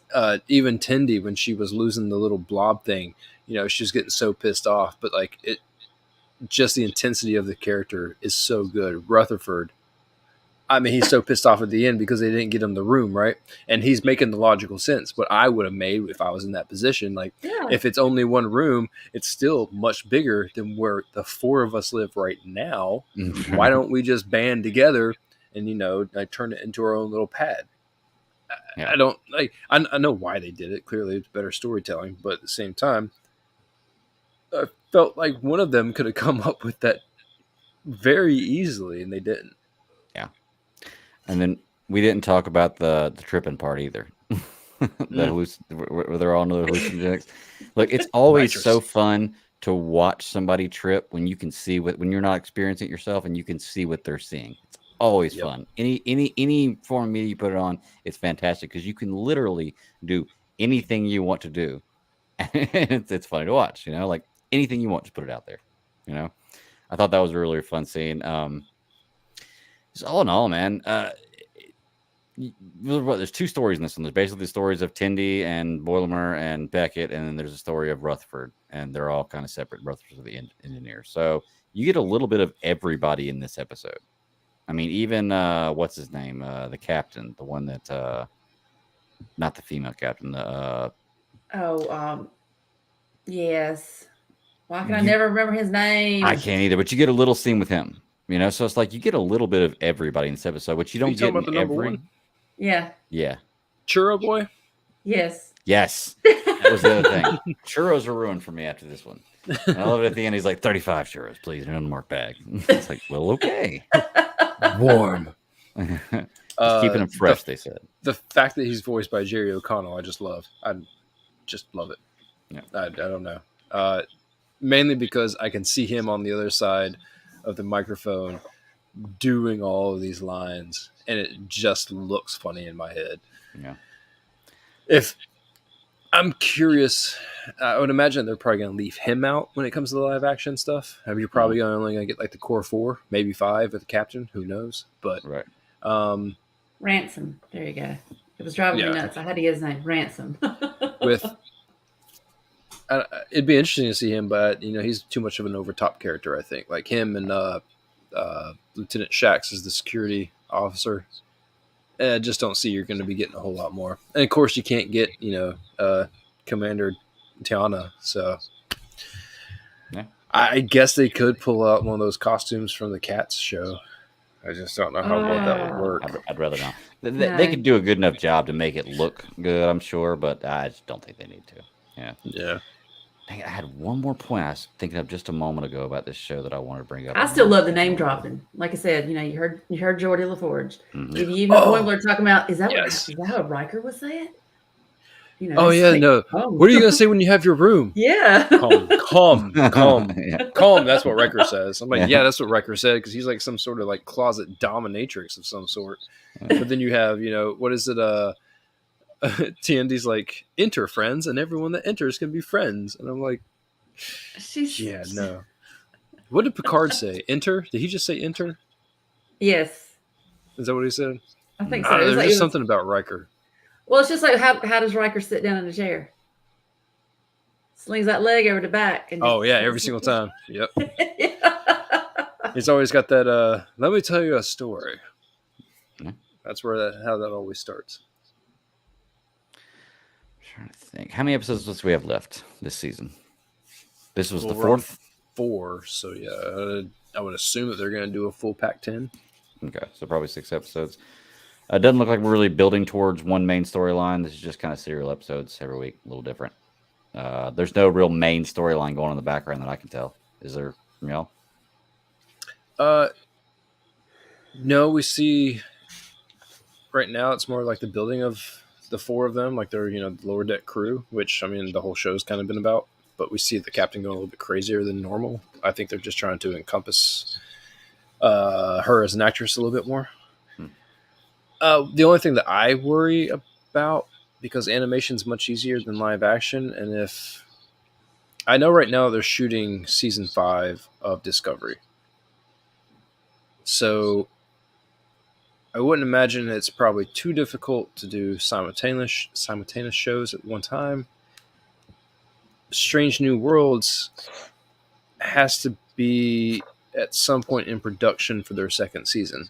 And if they're going to do this crossover, I don't know if it's going to happen this season or next season, or if it's going to be like a cliffhanger at the end of this season. So I'm interested to see how they're going to do that. Are we going to go for a full 9 and then like episode 10 may get weird?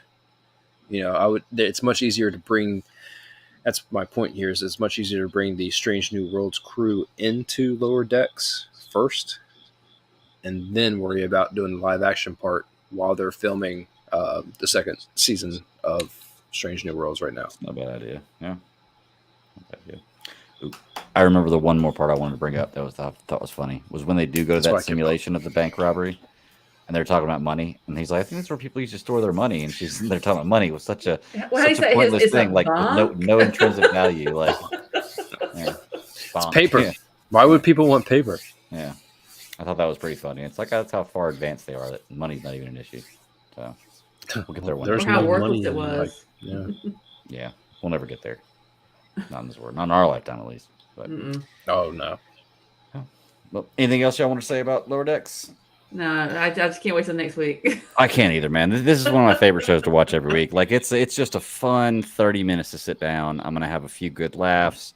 I'm gonna learn some stuff about Star Trek, and I get more excited for where it's going in the future. So I'm just glad you understand what I meant when I said fortune favors the bold. I thought it might have been something from bold there. Boimler. Yeah, I thought it might have been something from there, and then I heard him say, I was like, well, okay, that must be what she was talking about right there. So. I was joking with the text back. That's why I was like, oh, maybe it's not going to be business as usual. That's why I was like, are you going to come on and be bold? Like, this seems like it could be fun. 2 times in 1 week.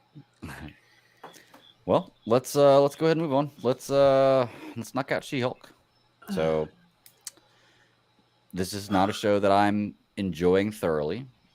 I was considering not even watching this last episode just because I just am not that into it. However, I decided that I'm going to watch it, but I'm not going to hate on it. There are people who love this show, and that's fine. And there are plenty of things that I like that other people don't like.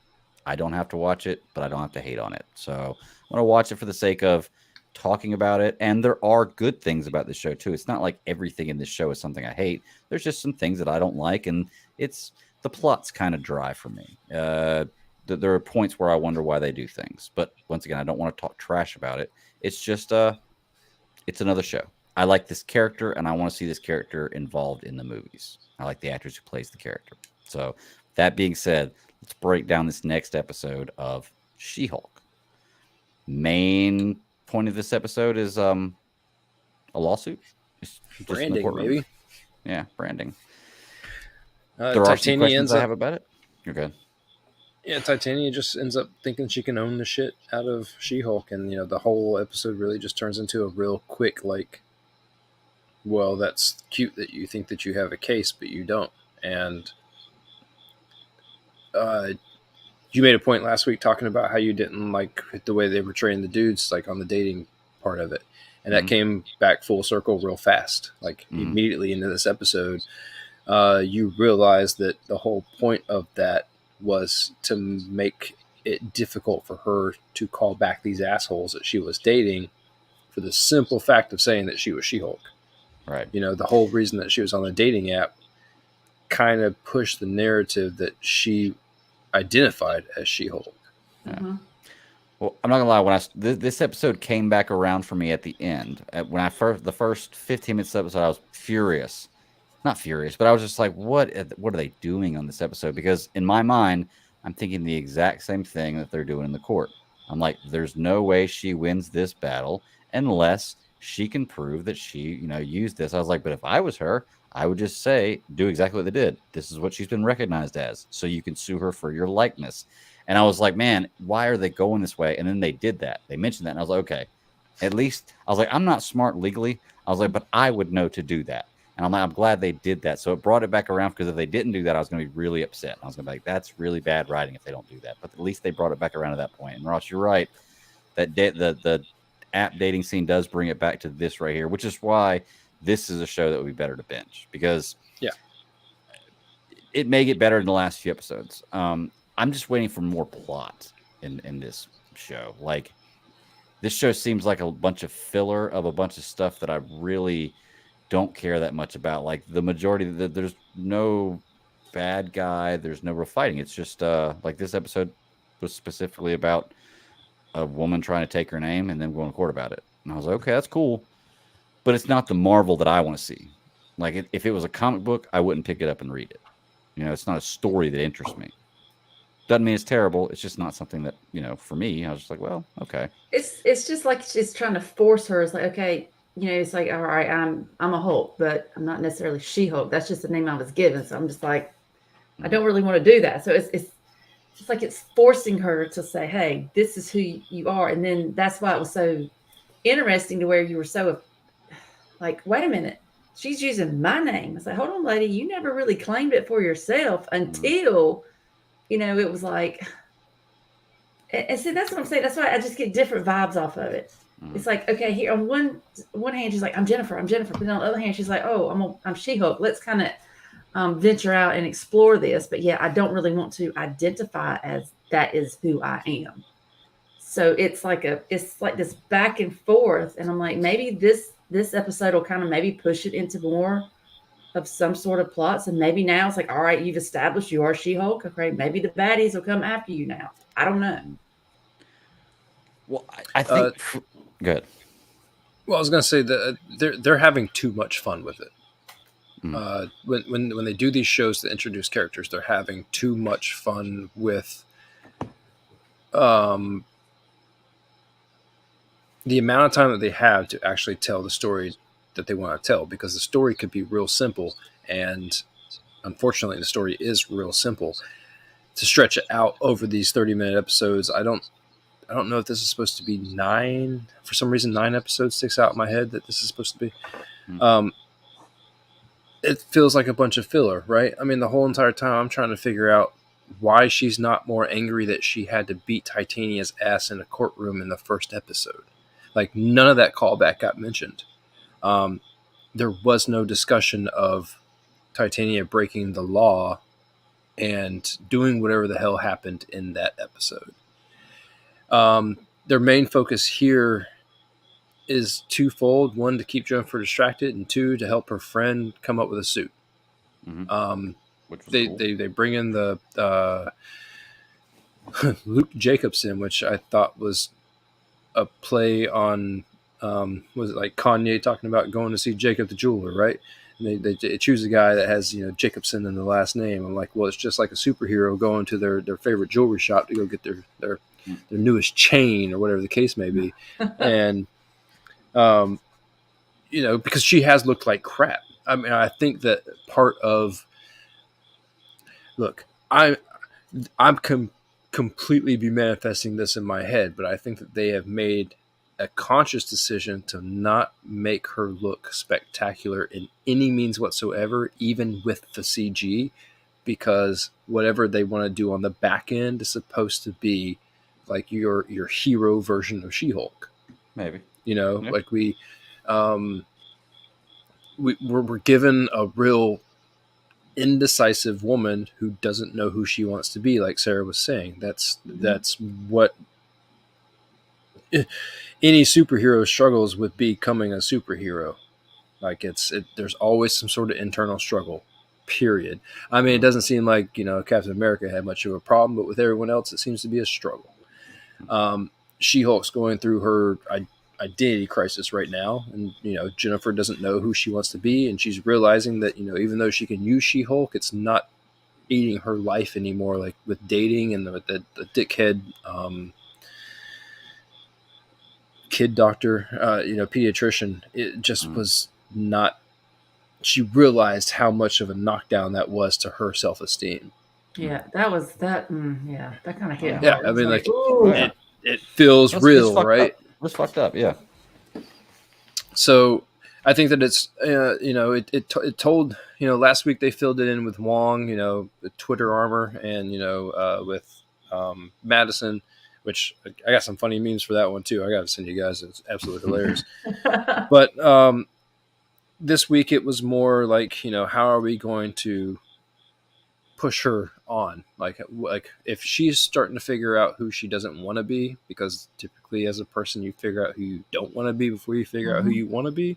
They're going to give her a look, they're going to give her all of the positive vibes that she needs. And so like if this is episode 5 and this is the peak of where the season's going to be, hopefully the next 4 episodes start to really build on a good finale.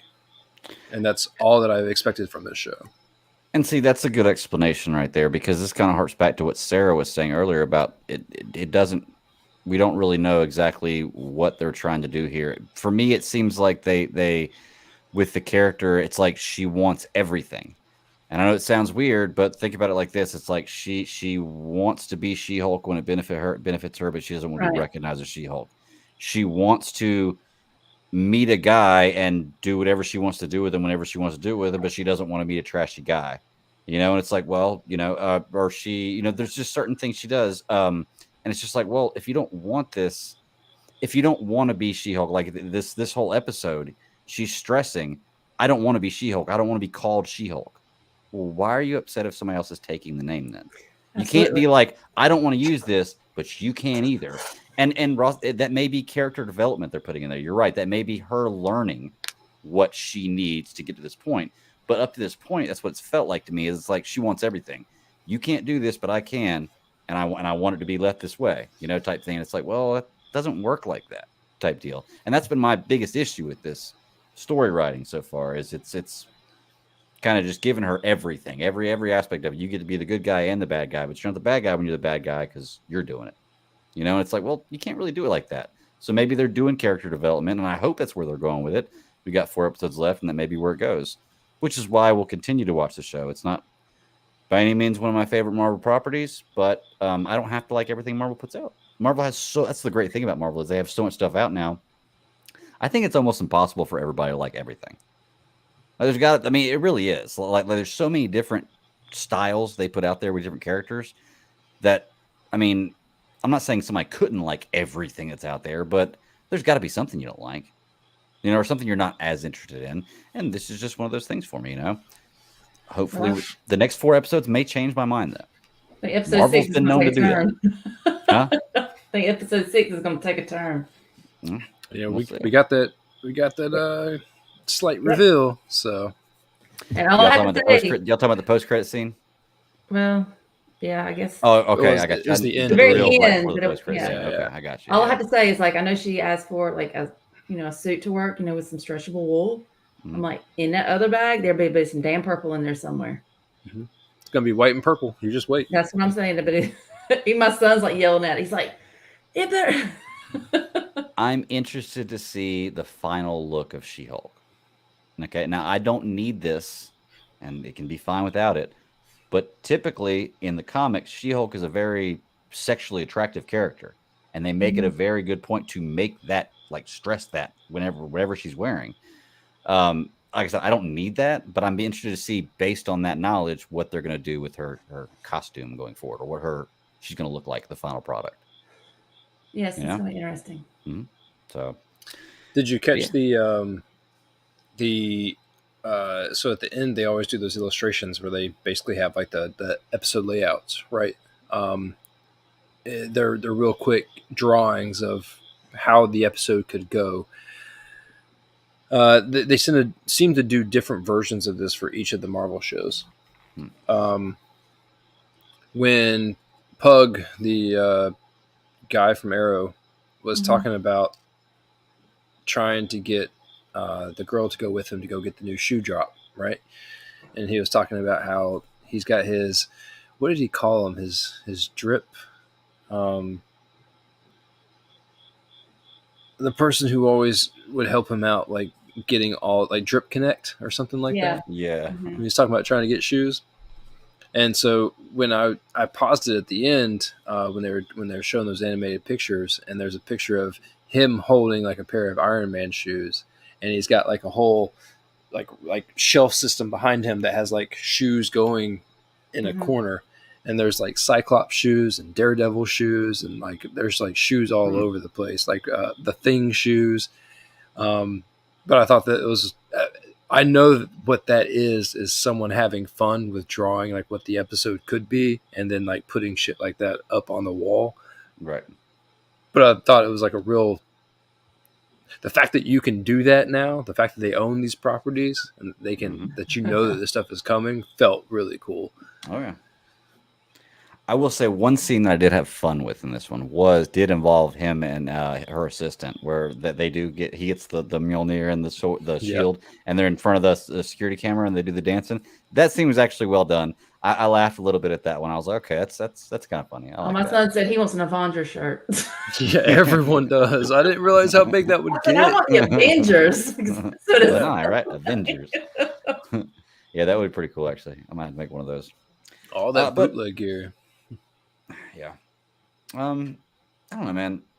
Like I said, I think the second half of this episode was a little better. I could I think I can kind of see maybe where they're going with it, because I mean, hopefully, like I said, maybe this is what I'm hoping they're going to do. Like I said before, set it up to where she finally figures out her identity, what the heck, where she wants to go from now, and then maybe let's introduce some folks, and maybe we can go into, maybe we can meet some baddies. Maybe we can set it up to where maybe we can have some kind of cliffhanger or kind of follow suit into like another show. Mm-hmm. And the only problem with that turns into, if you give too much away in the origin story and they don't have a clear direction going forward on what they're going to do with the character, then do they put the cart before the horse? Well, you're kind of backing yourself into a corner then, right? Right. Where you're obligated to tell this part because you put it in here type deal. Yeah, I get what you're saying. It's a good point. Maybe that's why the episodes are so short. And I don't know. I'm ready to see some action. Like realistically, we've seen her beat up a few thugs who try to jump her. and she punched the one chick in the courtroom one time. Titania. I want to see some Hulk She rage. punched her one time, and that was it. That's the only action we've really seen. Or her and Hulk fought, but you know. But I don't know. Like I said, I don't want to shit too much in the show. I only give you crap. I only give you crap. I know you do. I want to know it's all in fun. Oh no, I know that. I know that. But I actually sat down and thought about it the other day. I was like, I don't need to be shitting on it. Like I can say things I don't like, but there's a difference between saying things I don't like and hopefully looking forward to things being future and me just being pessimistic about it, because I hate it whenever I love something and somebody just rags on it and talks shit about it. And I'm like, well, if you don't like it, don't watch it. And then I'm thinking to myself the same thing. Like, well, if I don't like it, then I don't really need to put that kind of stuff out there. I'm trying to put less negative stuff out in the world right now. But it had less fourth wall in there too. They did. It had less fourth wall. There might have been one where she might have looked and kind of said something, but it had less of that. Yep. And I liked it a lot better that way, honestly. Yep, I agree. But this show is no Loki, or it's no, look, it's at the bottom of like a lot of people's list. But once again, like it's still an ongoing show too. I didn't think that Miss Marvel was going to be as good as it was for a lot of people, and I was pleasantly surprised on how just like the general public opened up and really enjoyed it. A lot of people did not watch that show week to week. What, Miss Marvel? They just binged it? Yeah, I think. Well, it's a little bit of a catch-22 because it had great ratings, which meant that people had to be watching it. But who knows, like who was actually watching it? For the people that I've actually heard talk about it or read talk about it, definitely watched it all together. Yeah. I know a lot of people at work that said they were waiting until it came out like that, and they were into it. So. I know a lot of people do that. And so, I mean, I'm a Marvel nut, so I like just watching it all as it goes. But at the same time, too, like I only say what I believe, and that's just like I'm just going to keep watching it until it reaches the point that it's done. You know, like I didn't expect anything from. I'll keep using it as an example from Loki, and I got a fantastic show. And not only did I get a fantastic show, but I didn't think that show was going to go anywhere past where it was. Right. But Loki's dead in the MCU, so they can do whatever they want to with him. Because this version of him extends on forever. Because where are we? In the multiverse. I refuse to believe Loki is gone. I refuse. He died Lucky more for times you, than you get more in Marvel, you know? He has died a number of times. But exactly. Was there anything else y'all want to rig about She-Hulk? I'm just looking forward to next week. Yeah. I am interested to see what happens next week. I'm hoping this show starts to pick up for me or starts to become more like my style of show. Like or at least I get more of what I was wanting out of She-Hulk, you know? And if I don't, then I don't. It's no big deal. I'm sure that in the movie it's going to be a little different. So, because we'll see. I don't know. If it's not, oh well. But all right, well, that's all I got. That's all the notes. Turned all the pages. All the guests left. Talked about all the stuff. Got anything else you want to chase? Any squirrels? No. I think all my squirrels are racked up and asleep in the pen. I was say it's midnight. All the squirrels are probably asleep right now. Yeah. So, all right. Well, let's go ahead and get out of here then. Sarah, where can they find you at? You can find me on the Twitter at MyLadyKitten. Just kind of sitting out there hanging out. So that's about it. Good tweets and stuff. Ross, right here. Come out with the crickets. Yep, hanging out. Yep.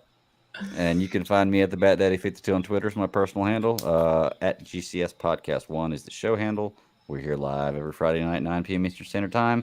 And I'm dropping these episodes immediately after we get done because I don't want to drop the review of last week's episode of House of the Dragon the day after the newest episode comes out. So there we go. But it'll probably be like that from now on because it's a lot easier that way for me. But any podcatcher of your choice, give us a like, give us a review, tell a friend.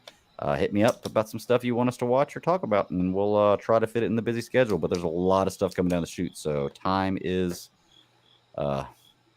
what's the word? Scarce to watch new stuff. So, but we can always find a little time is not easily traveled. There you go. Right.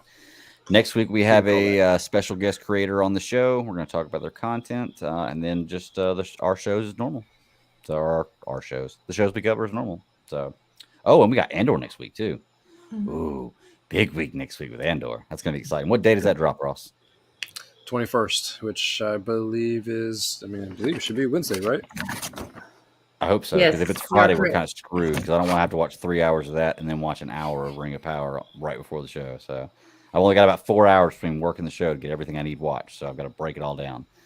But cool. I'm excited for it. Andor. I might watch Rogue One this Sunday or something, just because we were supposed to go last week and it never happened. But I might go watch it just because I love that movie so much, and why not? You know.